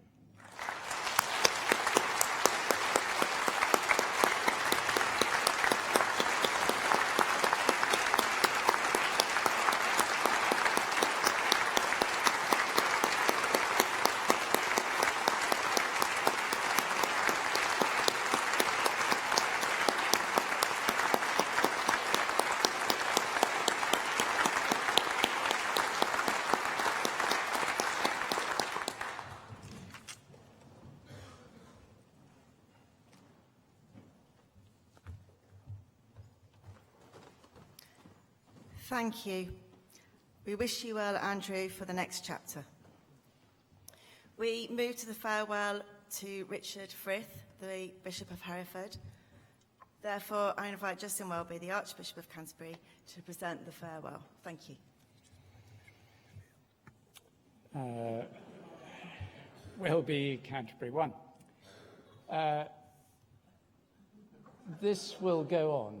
I think he was on a roller coaster, or he may have just been sitting in Synod. Before I begin talking about Richard, and even as these things circulate in front of us, I'd like to add on behalf of the Archbishop of York and myself our own thanks to Andrew and to echo what was said by David. Thank you very much, Andrew. There's something deeply suspicious about Richard. The deeply suspicious thing is I can find no scandal, no dark arts, no deep suspicious stories about him at all. It's a well-known feature of John le Carré that when they're looking into the background of someone who's thought it's just possible there might be a double agent, and they find absolutely nothing to criticize, nothing to raise the hackles, then they know that he is a double agent. So, double agent to whom I don't know, but Richard has just done what priests and bishops should do all the way through his time in ordination. And he has done it remarkably well and with great impact. He became Bishop of Hereford in 2014, and when his appointment was made public, there were some who made comment about the age he claimed. He claimed to be 65 years old at the time, and given that he now looks about 60, that may be either the impact of Hereford, so good luck to those who go there next, in which you lose years rather than gain them, or it may simply be that he wasn't telling the truth. I'm still suspicious about the absence of scandal. However, in those 5 brief years, he has had as much impact as most of us amongst the House of Bishops would like to have had in many more years. The review that has been done into Hereford by the appointments secretaries, which I saw a first cut of recently, I'm not meant to tell you anything about it, so I'm not saying this. You haven't heard it and you don't know. But it started by saying the previous bishop, Richard, was loved, is loved. And it is just an indication of his wonderful, quiet, effective work across the diocese. He's built links with people. He's given clear leadership. He's shown a genuine discipleship of Jesus Christ. He's shown that he loves people, and he's shown that he wants the church to flourish. He is a committed, if not, it would be fair to say, fanatical follower of cricket. And sometimes in Synod, and indeed elsewhere, his attitude of intense prayer and concentration on the gripping speeches relating to the minutiae of parish representation rules or some such, may be mistaken by some people as Richard watching the cricket or listening to the score. In fact, I noticed that his phone is the right way up in front of him at this very moment. There's always cricket somewhere in the world. The sun never sets on a good cricket game. It's simply not fair to indicate that it's only when he's concentrating that he's looking at cricket. He's always looking at cricket. Sadly, Kay cannot be with us today, but Kay has played as much a role as Richard has in Hereford. And I know it's a tribute to Hereford Diocese that when Caroline and I invited ourselves as to the great misfortune of bishops in this in the province of Canterbury, we do about a year, 6 months to a year after they take office, we invited ourselves to stay the night. I remember clearly when I said, well, how's it going? And he said, I am so enjoying it. And Kay agreed. And that's a tribute to Hereford. I think it is clearly a wonderful diocese, which has had a wonderful bishop. Before that, he worked in parishes, in different dioceses, in a cathedral as an archdeacon, before he moved to be a deeply loved suffragan bishop of Hull. Richard knows the church backwards, every angle of it. He's worked at the Liturgical Commission, assisting Robert. He's given much time and effort to a whole range of different areas, and he has led the Rural Affairs Group. And your important, clear and challenging work in championing ministry in rural areas has kept the Church of England's mind on what has been the historic core of its worshipping communities and remains indispensable to its future, and you have taught us and kept us aware of that. I have the very good fortune of a formal visit to the diocese later this year before you retire, and I know it's going to be an exciting and wonderful time. Already my colleagues who have been working on it have said it's such a fun diocese to go to, and that comes down to you, Richard, and we are hugely appreciative. I don't think we're very appreciated. Richard has a sense of humour, which is encouraging to know in a bishop. He is a fairly recent TV star, appearing in the series A Vicar's Life. You can see Richard in the opening credits of the series. Or rather, you could see him if I was going to direct you to watch the series on the internet. But intriguingly, when you try it now, it says this episode is no longer available.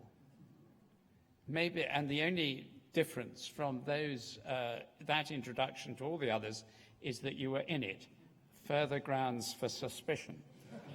Who is he really working for? We all know who has a base in Hereford. I mean, there he is on the screen now. Maybe it's neither the Synod nor a roller coaster, but part of Special Forces training. He's being briefed by his handler. Richard, we will miss you.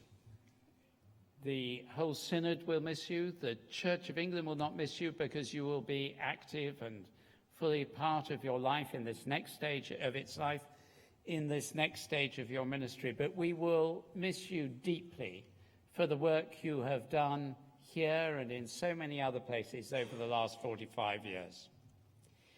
Having been ordained deacon in 1974, bishop in 1998, you span a significant period of our life as a church.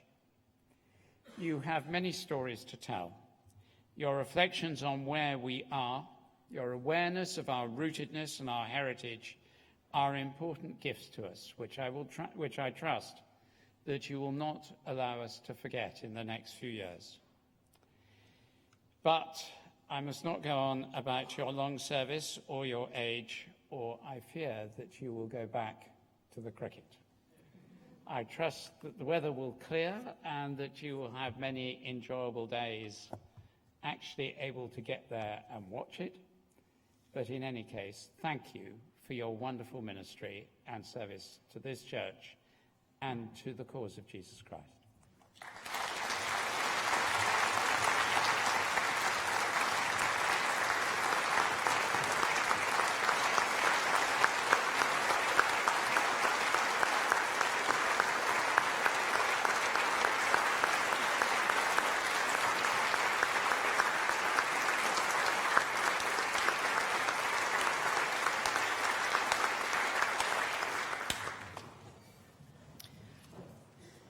We wish you well, Richard, along with Kay, in your retirement.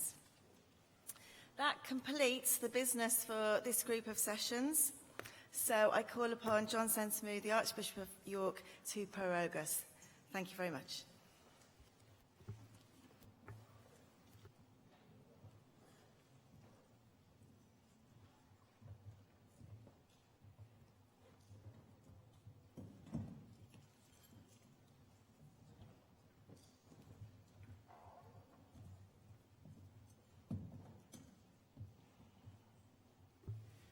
Members of Synod, since this is time business, supposed to do it before 1 o'clock or back on 1 o'clock, I want us to spend first of all a moment in silence praying for the sovereign, Supreme Governor of the Church of England, for our Parliament and South Sudan, and I'll end with a prayer about Parliament.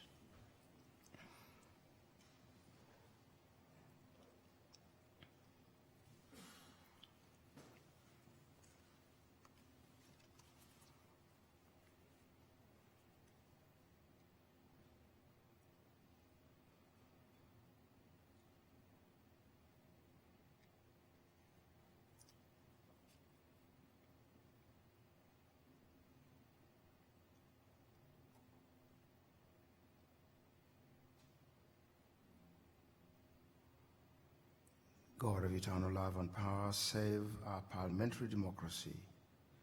Protect the High Court of Parliament and all its members from partiality and prejudice, that they may walk humbly the path of kindness, justice, and mercy. Give them wisdom, insight, and a concern for the common good. The weight of their calling is too much to bear in their own strength. Therefore we pray earnestly, Father, send them help from your holy place and be their tower of strength. Lord, graciously hear us.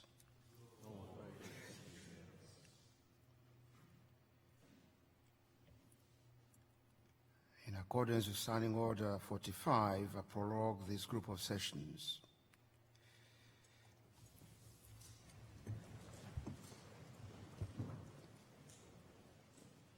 May God, the Holy Trinity, make you strong in love and faith and hope, defend you on every side, and guide you in peace and truth.